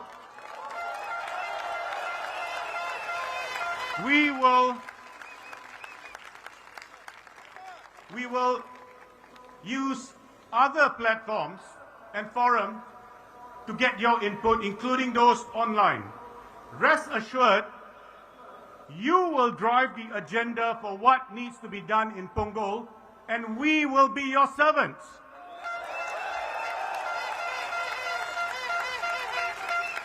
Yes, we will have our parliamentary duties if we are elected.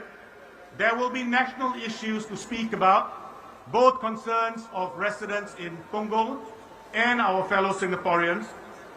But these municipal issues on the ground, they affect all our daily lives.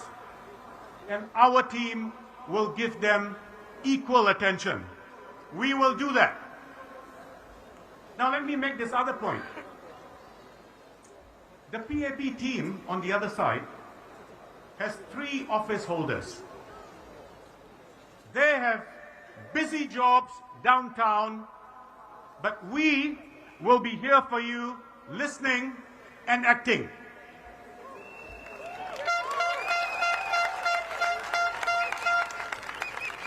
And let me say this of myself.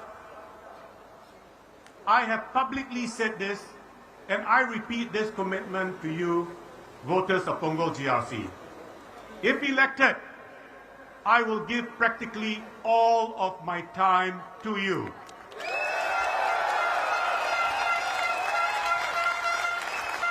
And that's because I will be paring down my legal work and committing more and more time to you and fellow Singaporeans to talk about the things that are important for our country. I have that privilege, and I intend to use that privilege for all of you and for our fellow Singaporeans.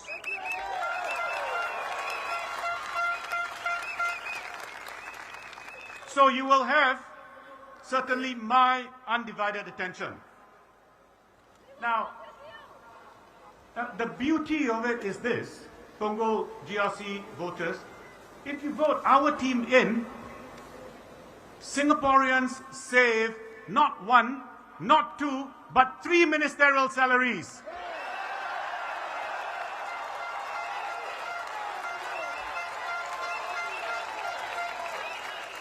And there is something else that is beautiful. Vote us in, you will get the caliber of our team without having to pay 1 cent in ministerial salaries.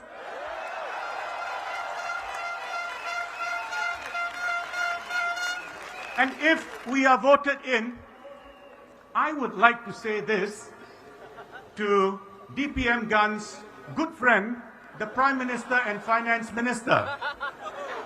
It is this, that if Punggol GRC voters vote in our team, Punggol would have saved Singapore one minister's, not just one minister's salary, but 3 ministers' salary. $1 million times 3 times 5 years, that's $15 million.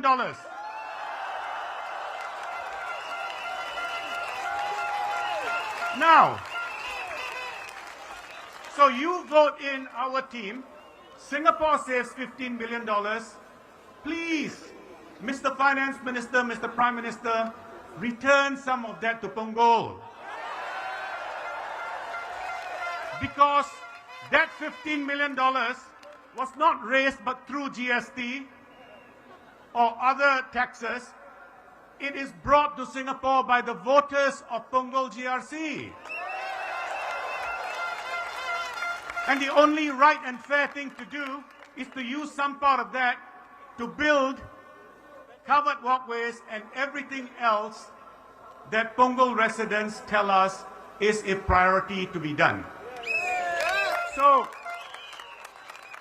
DPM Gun, really you don't have to talk to your good friend. We have a solution here. Now next, ask yourself this.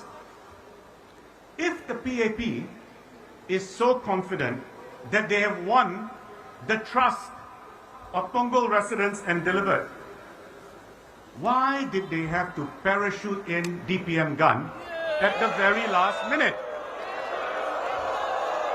No, wait, no booing, please. It's a serious question. You remember, I have said publicly in my interview to the Straits Times that I do not want to be parachuted in anywhere safe. Right?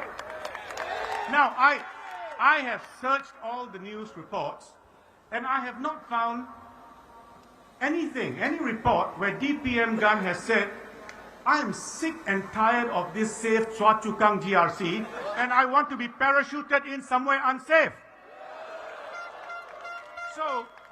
So why did they parachute DPM Gun into Punggol at the last minute? Why are they so insecure? I will tell you why. Time for him to retire! They know they have not given Punggol GRC residents their all. We, our team, will give you our all.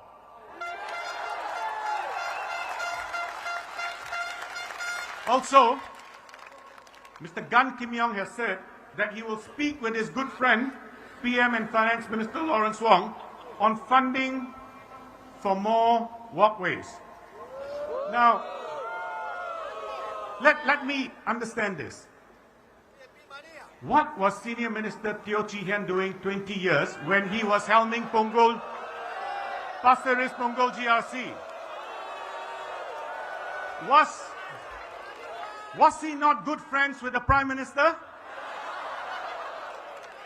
Did he not ask the Prime Minister for more support for necessary infrastructure upgrading in Punggol? Now, besides residents, let me make this other point. These are public funds. It does not matter whether we are or not good friends with the Prime Minister. It does not matter whether he accepts our offer to play the guitar and the saxophone together.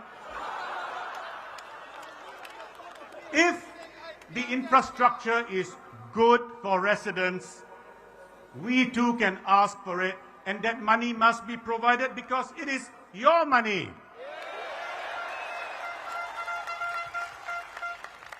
Let me next come to the second big point that Punggol residents have asked us to address. Isn't there a risk, they say, that we might lose DPM gun if we vote for the Workers' Party? Now, like I said, no booing any individual. That's not who we are, right? Let's deal with the issues. Let me start up by saying this. I like DPM gun.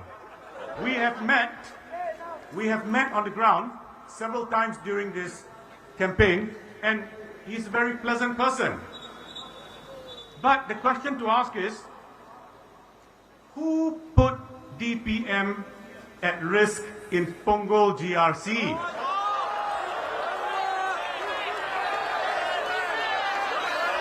Meanwhile,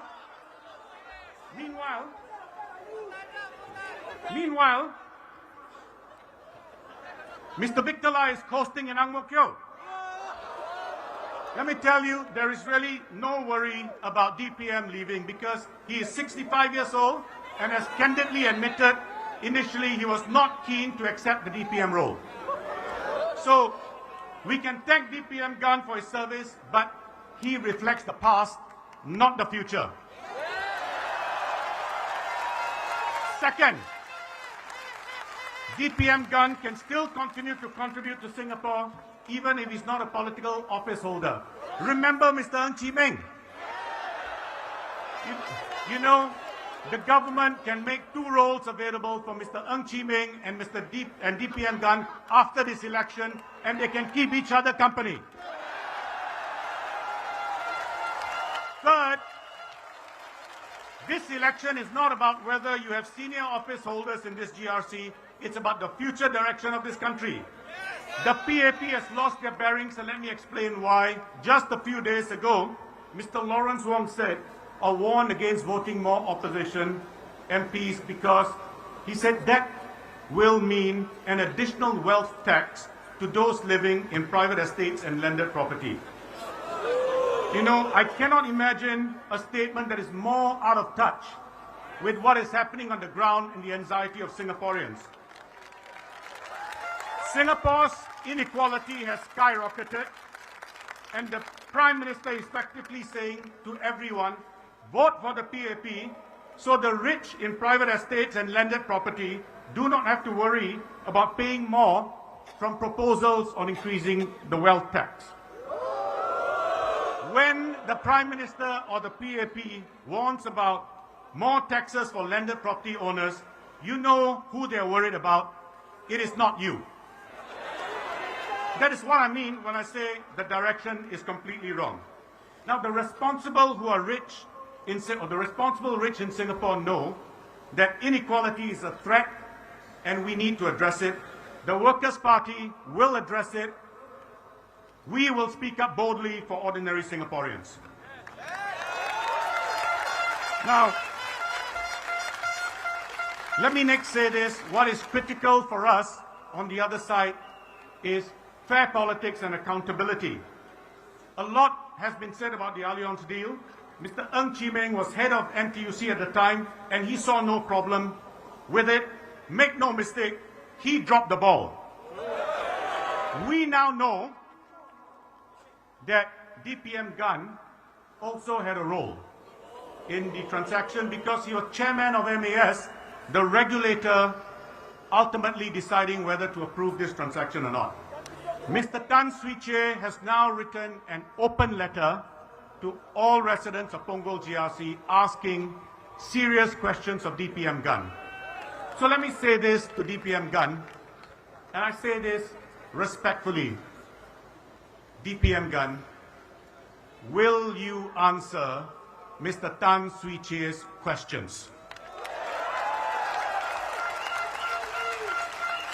Because there are important questions being asked on behalf of all Singaporeans. And DPM Gun, if you will not answer, please tell us why you will not answer.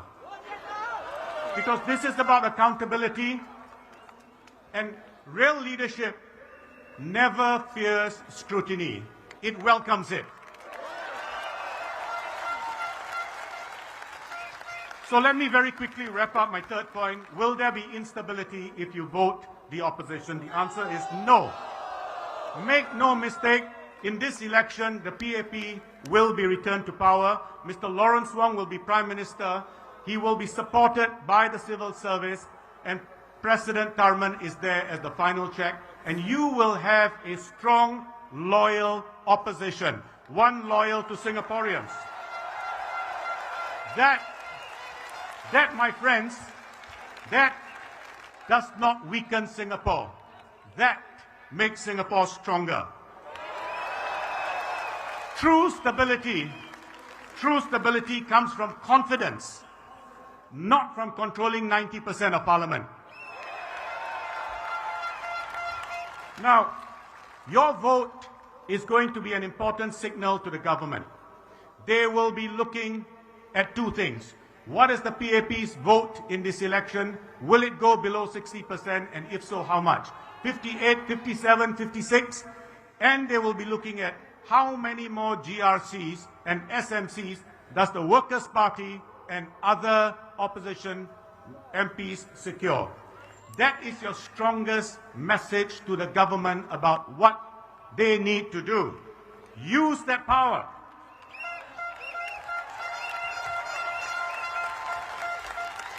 In conclusion, in closing, remember, when you get into the voting booth, Punggol GRC residents, you're not voting just for Punggol. You are voting for the future direction of Singapore. And the hopes of thousands and thousands and thousands of Singaporeans are in your hands.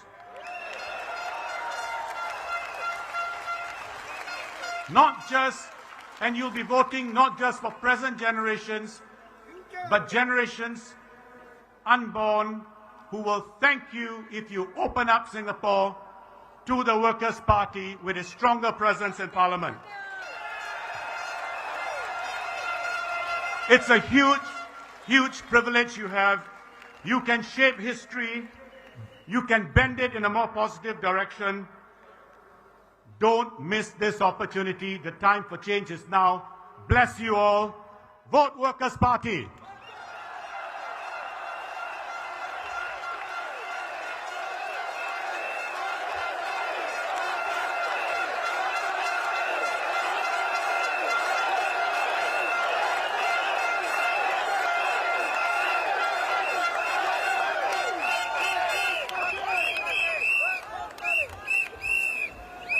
Okay, thank you, Harprit.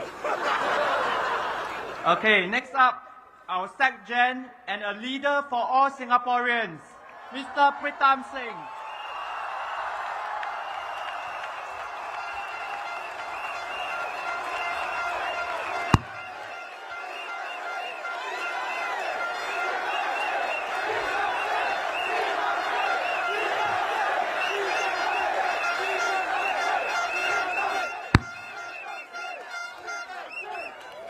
Good evening, voters of Punggol and all Singaporeans.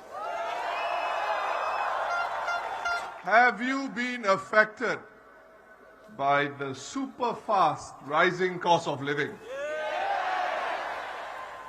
My colleagues and I did what we could in Parliament to stop the PAP from raising the GST when inflation was raging. After the first increase from 7% to 8%, we said to the PAP, defer the increase you had planned before COVID and before the Russia-Ukraine war. The PAP says that the whole world was facing inflation. Yes, it's true that inflation worsened as we exited COVID and galloped further ahead with the Russia-Ukraine war.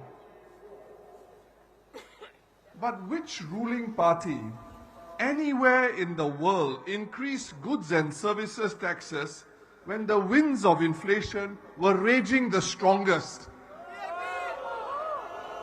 Which government turbocharged inflation with a consumption tax hike? Nobody did except the PAP. The PAP says there will be increases in healthcare, expenditure and other costs, and revenue is needed. Yes, both a growing population and an aging population mean higher government spending. But let me ask you, could the GST increase have been postponed? Of course it could have been postponed. After COVID, there was a political window to defer raising GST and give Singaporeans some breathing space. But when the Workers' Party questioned the PAP in Parliament during the budget debate this year, the Prime Minister responded to my speech asking, how did the PAP turbocharge inflation? Doesn't he know? The Monetary Authority of Singapore, which is under the Prime Minister's office, told Parliament in 2024 that a GST hike could increase inflation by up to 40%. Isn't that turbocharging? Singaporeans have had to tighten our belts due to the worst inflation we have seen in decades. Everything is more expensive. Even these elections are more expensive. In 2020, each candidate could spend $4 per voter. Now, the elections department has increased this to $5 per voter. 25% more. Not 2% more, huh? Food prices in hawker centres have increased by just as much, if not more. Many Singaporeans rely on CPF retirement payouts because they have stopped working. These payouts do not increase with inflation, and so our seniors are hard hit. The real tragedy is the PAP had enough fiscal room to avoid making things worse for Singaporeans. For this past parliamentary term, we know that the government had a surplus of more than $14 billion. With such a surplus, will the PAP now have the courage to admit that the decision to raise the GST in 2023 and 2024 was poorly timed? There is still time for the PAP to admit to this and apologize. Polling day is on Saturday. Still got time.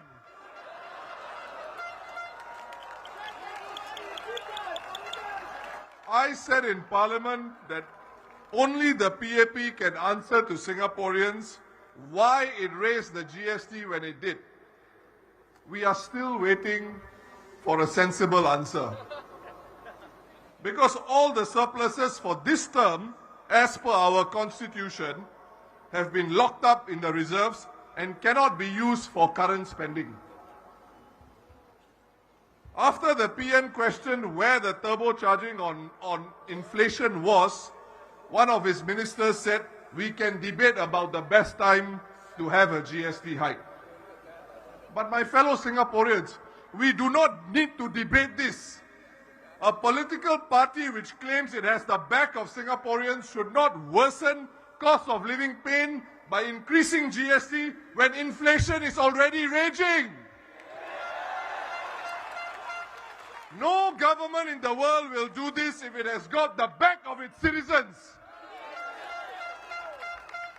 And to rub salt into the wound, one PAP MP in Parliament, in supporting the PAP GST hike, said that while, and I quote, "we do not like any pain at all, a little pain is necessary because it is what makes us alert, it is what keeps us alive."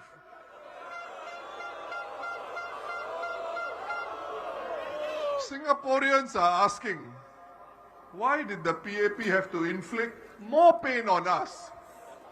We are already in pain because of global inflation. Why must you make things worse? But even as we wait long for a satisfactory answer, we must ask a fundamental question. All of us must ask a fundamental question. How does the PAP get away with such decisions, such as increasing GST at such a bad time? The answer is simple.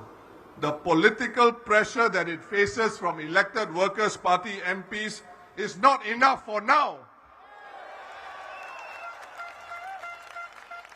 So you might reasonably ask, if Workers' Party MPs were not able to stop the GST increases, why elect us? Let me give you two reasons. One reason is this: the PAP cares deeply about its percentage of votes and the number of seats it wins. Vote share and seats are how PAP politicians judge each other. These are the PAP's KPIs. You as the voter can tell the PAP what you want by voting for the Workers' Party. When the PAP loses votes and seats to the Workers' Party, it has to take corrective action. It will think twice or even 3 times before further raising the GST or implementing other policies that people object to. Or at the very least, the PAP will consider the timing of their policies much more carefully. That would be an excellent outcome for Singapore.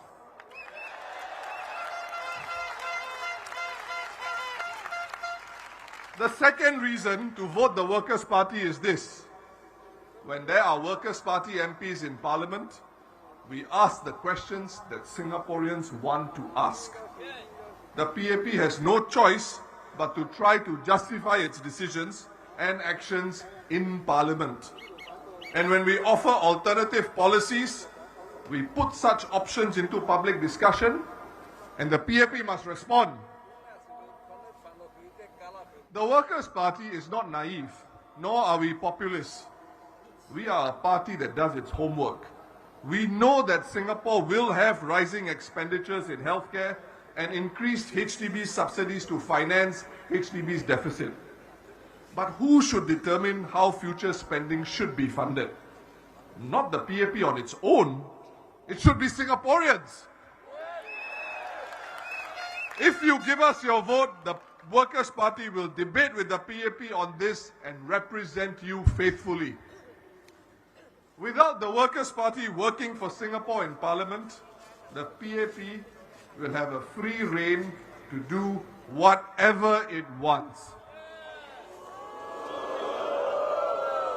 And when you give feedback that you are in pain, what will a PAP MP whose party has a supermajority in Parliament tell you? He will tell you, pain is good. It makes you feel alive. From 2020 to 2024, about $115 billion from NIRC contributions were added to our reserves. This $115 billion is the investment return from our reserves, and it includes things such as dividends from our assets. Up to 50% can be used for the yearly budget of the NIRC, but the other 50% goes back into the reserves. Following the rules in the Constitution, not a cent of this investment return that goes back into the reserves can be spent to help Singaporeans today. For comparison, about $43 billion was spent to fight COVID. The PAP said this represented 20 years worth of past budget surpluses. 20 years. But the $115 billion collected through NIRC receipts from 2020 to 2024, which went into the reserves, is close to 3 times the amount of money spent to fight COVID, which the PAP called the crisis of a generation. And the $115 billion was accumulated in just 5 years. With so much accumulated, could the PAP have postponed or even cancelled the GST increase? Yes, it could have. On the use of the reserves to fight COVID, the Workers' Party, specifically the Sengkang GRC MP, Mr. Chua, asked the PAP a direct question in Parliament. And it was this. After the largest withdrawal of our reserves since independence to fight COVID, he asked, were our total reserves higher or lower than before COVID?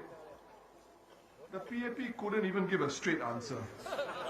Instead, the PAP said the reserves continue to grow. That was not the question. To the PAP, just answer the question.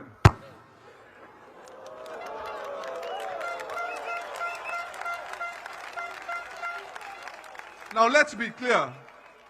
Saving for the future is certainly a good thing. It is prudent. But in Singapore, with more than 80% of land in government hands, Singaporeans should never be shy to ponder and ask, how much is enough for the reserves? Under what circumstances should or can we use it to look after our people? We live in a country where CPF retirement payouts are not inflation indexed, and where parents wonder if their children will be able to afford HDB flats, much less private property.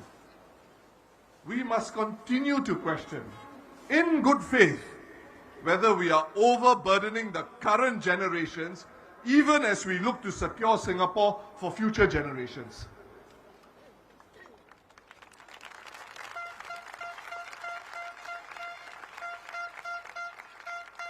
My fellow Singaporeans, there is nothing wrong with asking such questions.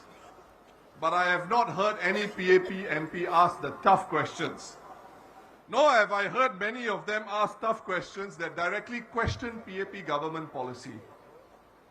As for DPM Gan Kim Yong, the leader of the PAP Punggol GRC team, should Punggol voters choose him and his team? Let me share a fact about Mr. Gan. In the PAP's party elections in November 2024, just last year, he was not elected into the PAP Central Executive Committee. This is very strange for a Deputy Prime Minister. Could it be that he was ready to retire and did not plan to run in these elections? If so, can he be so critical to the PM's plans? You mean the PM has no one else in his cabinet that can negotiate with the United States on tariffs? If this is true, to quote Senior Minister Lee Hsien Loong, "Si liao la."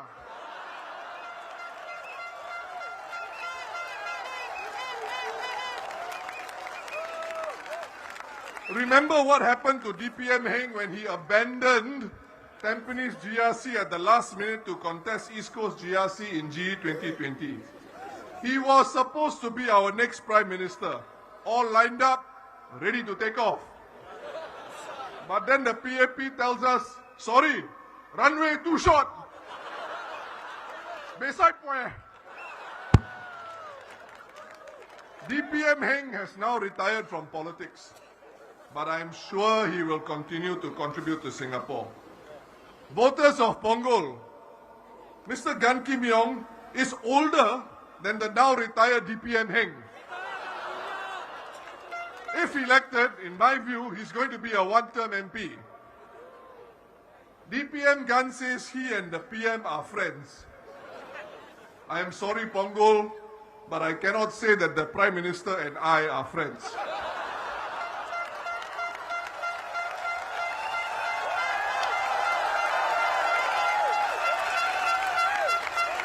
But do I need to be his friend for taxpayer funding to be allocated to Punggol? No! As a Singaporean, I expect fair allocation of taxpayer resources to all our people.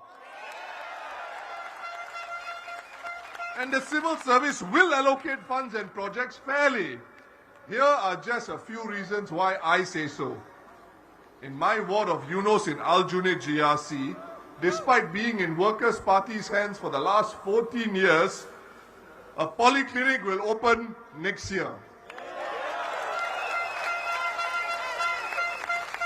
The Eastern General Hospital is also under construction in the Yunos ward of Aljunied GRC. There are 2 MRT stations in my ward, both of which were built after 2011. The PAP has learned through the years that putting opposition wards last for upgrading and last for national projects creates a backlash against them in all constituencies in Singapore. So I have every confidence Punggol will be well served.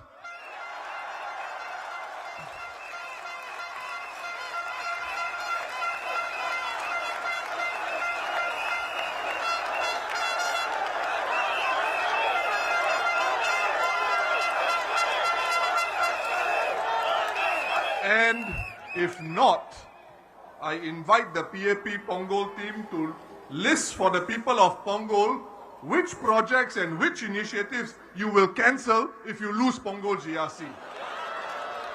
Say so now, so we can see how much you really care for the residents of Punggol.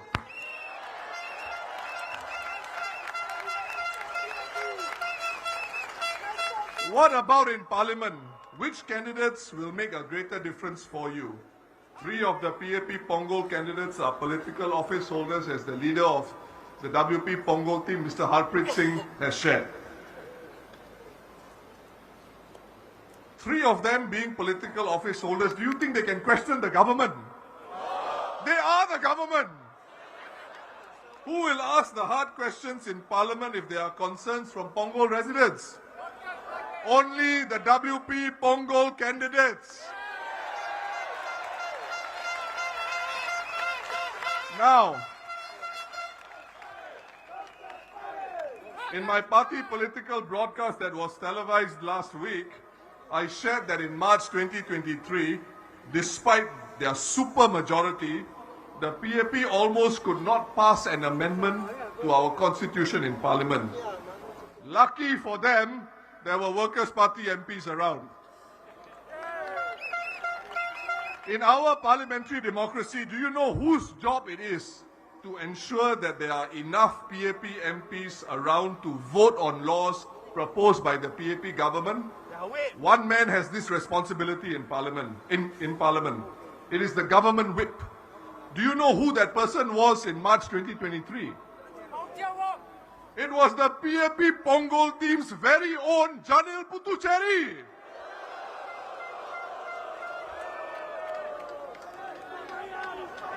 As all NS men know, you must always check strength. You must make sure no soldier is left behind.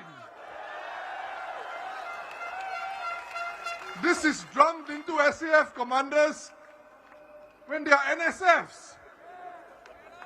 But in March 2023, Janil Puthucheary did not ensure there were enough PAP MPs around to vote for a PAP government's constitutional amendment. But lucky for him, the Workers' Party MPs were present and ready to work for Singapore.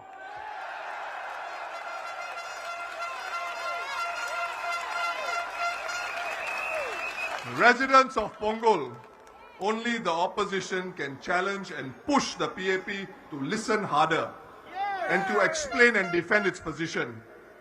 And if it is clear that there is far stronger public support for the Workers' Party's position, the PAP will have to change course. We are here to make the PAP more sensitive to your needs and your concerns.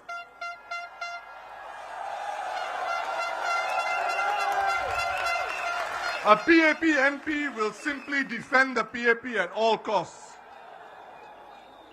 In the previous term of government, one PAP MP, in order to promote skills upgrading, proposed that university degrees should expire after 5 years.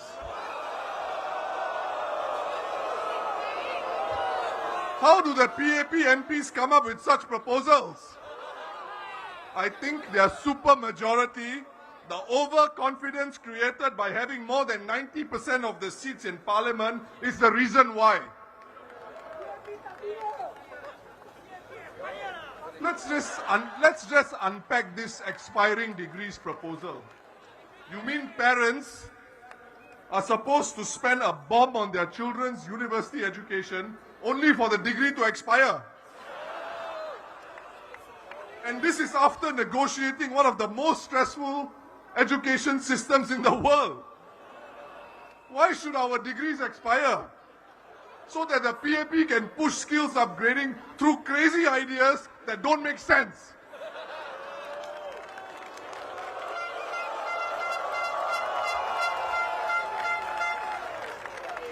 My fellow Singaporeans, lionesses and lions of Punggol,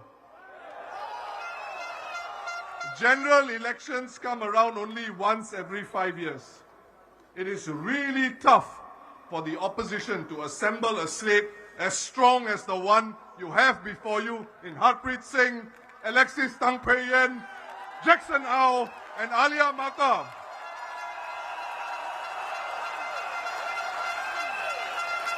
Punggol team, please stand up and let our voters see you.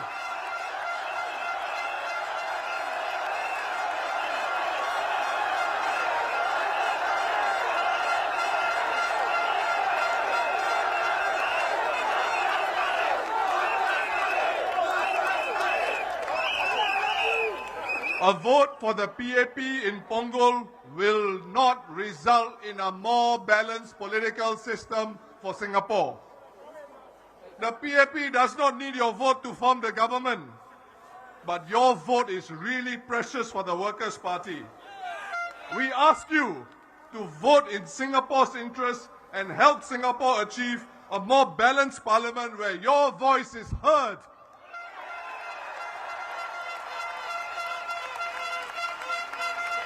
Punggol GRC, your role in these elections is very significant. You see how the PAP government shifts electoral boundaries every 5 years.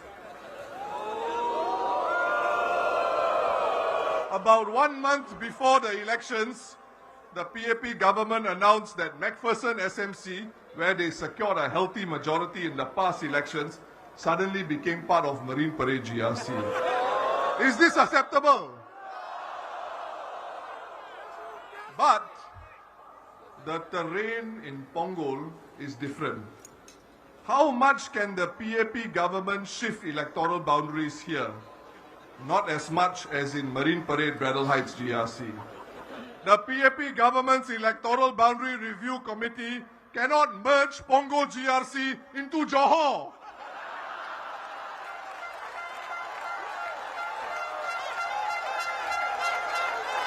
By the next elections, Marine Parade Braddell Heights can easily see its boundaries change again in the future. It can become Braddell Heights, Potong Pasir GRC, or Mountbatten SMC can be brought into Marine Parade Braddell Heights GRC. Who knows? These changes may harm the Workers' Party's chances of building a more balanced political system. So Punggol, you can send a strong message to the PAP. You can change some electoral boundaries every year, but don't mess with Punggol.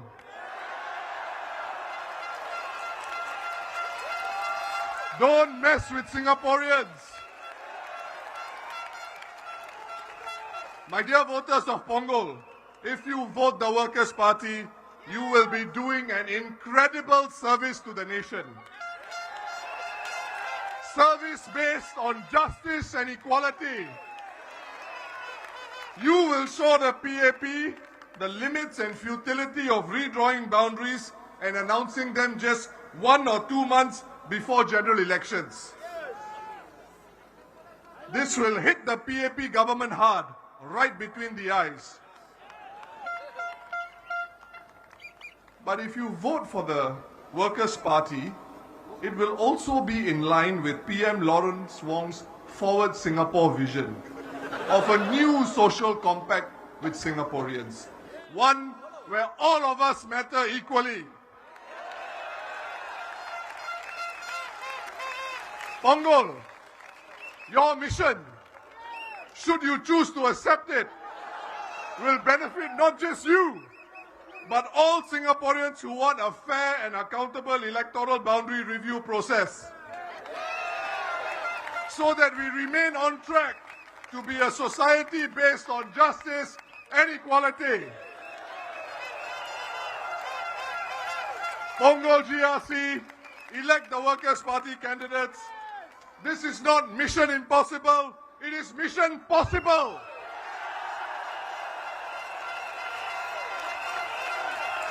You can do it!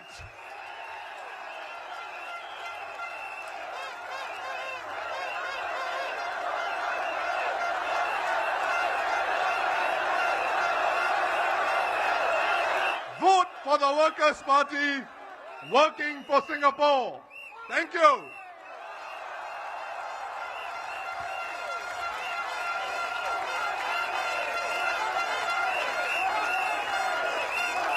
Ladies and gentlemen, it gives me great honor and great pleasure to introduce the final speaker of this rally. She is the leader of the Sengkang GRC team, and her name is He Ting Ru.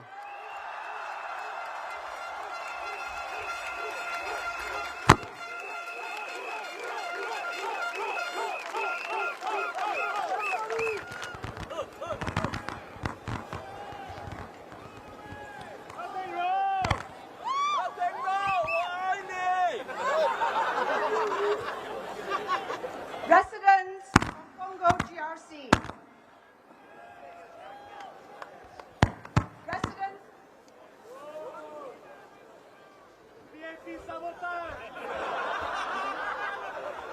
residents of Punggol GRC, Jalan Kayu SMC, and Sengkang GRC. Good evening. 在2020年当选的时候，我曾经向大家承诺过，无论你们当时票投给谁，只要是盛港的居民，我们就会为你奋斗。今天，与林志威、蔡清威和加入我们团队的穆海明，再次希望赢得大家的信赖，让我们继续为盛港在国会和盛港打拼。我们希望可以在前5年的基础上，继续巩固得来不易的成就，为盛港接下来5年的发展继续努力。我们要争取连任，面前的挑战十分严峻，不过有大家的支持，我们会无畏无惧奋斗下去，绝对不会辜负各位的寄托和期望。5月3号，各位面对投票箱，请大家把手中神圣的那一票投给工人党，让我们跟大家一起向前进。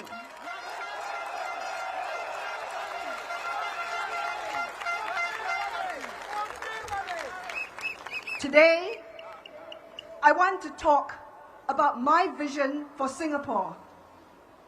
In this changed world, I have a vision for Singapore, a healthier Singapore. A healthier Singapore where our people don't just struggle to keep up, but a Singapore where our people flourish. To build a healthier Singapore, we need a healthier political system, a healthier Singapore where we don't just react to illness, but have space for health to flourish, clean air, healthy food, green spaces, fair wages, and strong communities. A healthier Singapore is also one where our town council can succeed, whether it is opposition run or PAP control.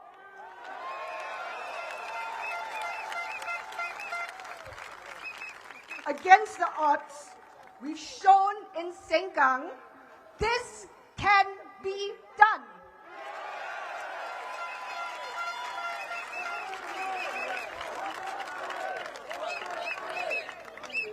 When we were elected MPs after GE 2020, the WP team were faced with a task of taking over a town council from 2 town councils, from 2 different managing agents.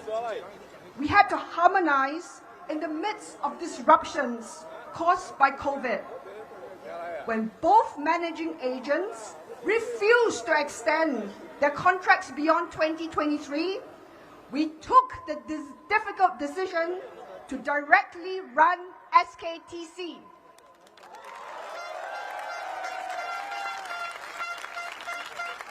Sengkang Town Council hired directly and set up teams from scratch. We were supported by the experience of party colleagues and professionals working in town management, for which we are deeply grateful. Sengkang Town Council achieved a clean audit for all its financial reports and achieved a green banding since the start for HDB's TCMR report in 3 out of 4 categories, including cleanliness. For arrears management, SKTC was banded amber after we took over. And through the hard work of the team, brought it back into the green band for financial year 2023.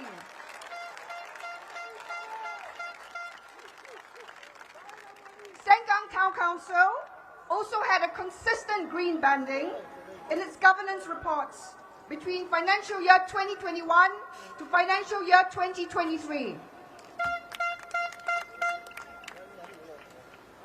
A healthier Singapore is one where a strong parliament, not just a strong government, puts the well-being of Singaporeans at the heart of its policies. Not one where the few in power decide that they know best for the many. A healthier Singapore is one where we have more voices in parliament. With more of us in parliament, we have more time to speak up, more space to scrutinize bad policies, and more weight to push for policies that benefit more Singaporeans.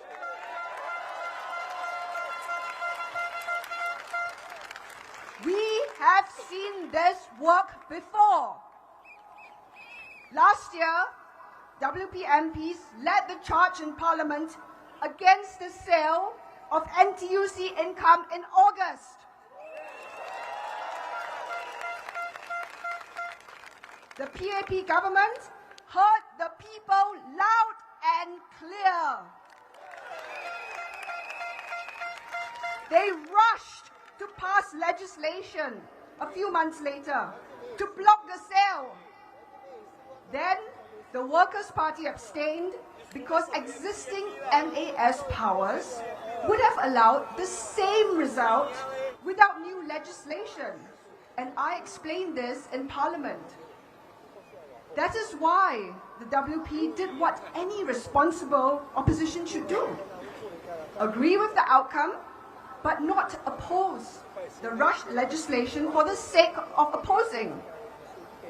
Overreacting and passing new legislation to give the government new powers it doesn't need is bad for the rule of law.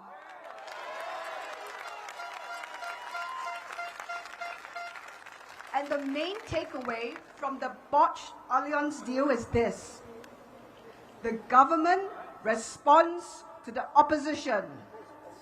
It responds to you. But even when the government overreacts, the opposition can be trusted to keep the wheels steady.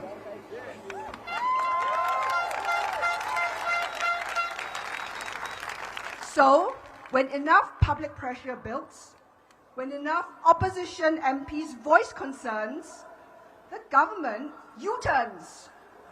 We've seen it before. We've seen it with the blocking of the NTUC income deal, with CPF housing rules, with cost of living relief. So yes, your vote, your voice matters towards a healthier Singapore.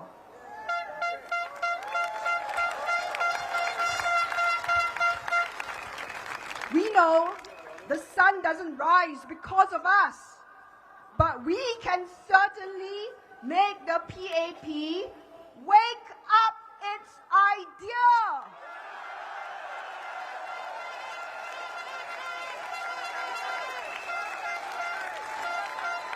Because a healthier opposition isn't just built on policies alone. It is built off the back of its people, on our strength, on our compassion, our courage. We see so many of you doing the work to keep our nation going. You do so quietly, caring for an aging parent, helping a neighbor who struggles, mentoring a youth who has lost their way. It is why we have fought hard to measure your contributions in ways that our current measure of GDP does not. Like good health, it is easy to take the presence of a loyal, responsible opposition as a given. Yet, have we ever truly stopped to pause and think about what the health of a political system would be if we fail to elect enough opposition MPs to Parliament? 10 years ago, this nearly happened. Faced with widespread fears about a freak election making the PAP lose power, we instead nearly face a wipeout of elected opposition MPs. Mr. Lau Kyong's Aljunied GRC team narrowly scraped through with less than 51% of the votes that year. If we had lost Aljunied GRC with just one or no opposition MPs elected into Parliament, do you think that the PAP will listen to you? Do you think that we can count on only our nominated MPs to uphold the health of our political system? No! Just a few days before Budget 2025, 2 NMPs stepped down because they suddenly thought that they wanted to become elected. And under the PAP banner. Perhaps someone should ask them what they believe elected MPs can do that NMPs cannot. Dear voters, I call on you today, let us not again risk losing elected opposition MPs in Parliament. Instead, vote to build a healthier Singapore, one that sees you, supports you, and works with you. 5 years ago, you made your vote count and elected the Workers' Party Sengkang GRC team into Parliament. Today,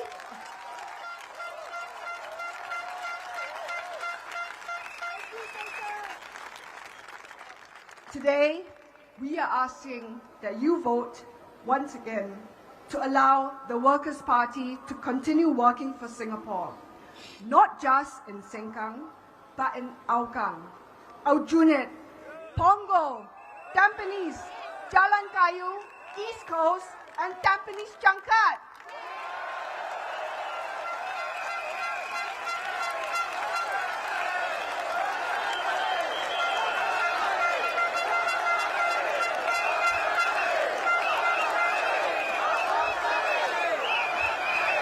Vote for the Workers' Party so that we can, all of us, continue to work together for our beloved country, our Singapore. Let us work to build a stronger, healthier Singapore in order to face the stormy seas together. Thank you.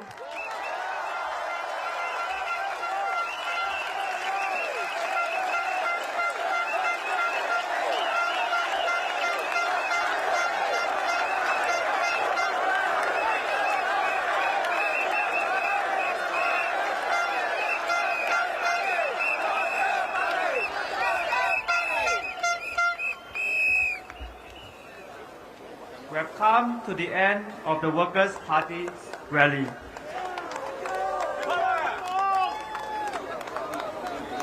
Please look out for our next rally in the news and in our social media. At this point, we would like to advise everyone to disperse in an orderly and safe manner via the 2 exits. Please do take guidance from the police and the signages.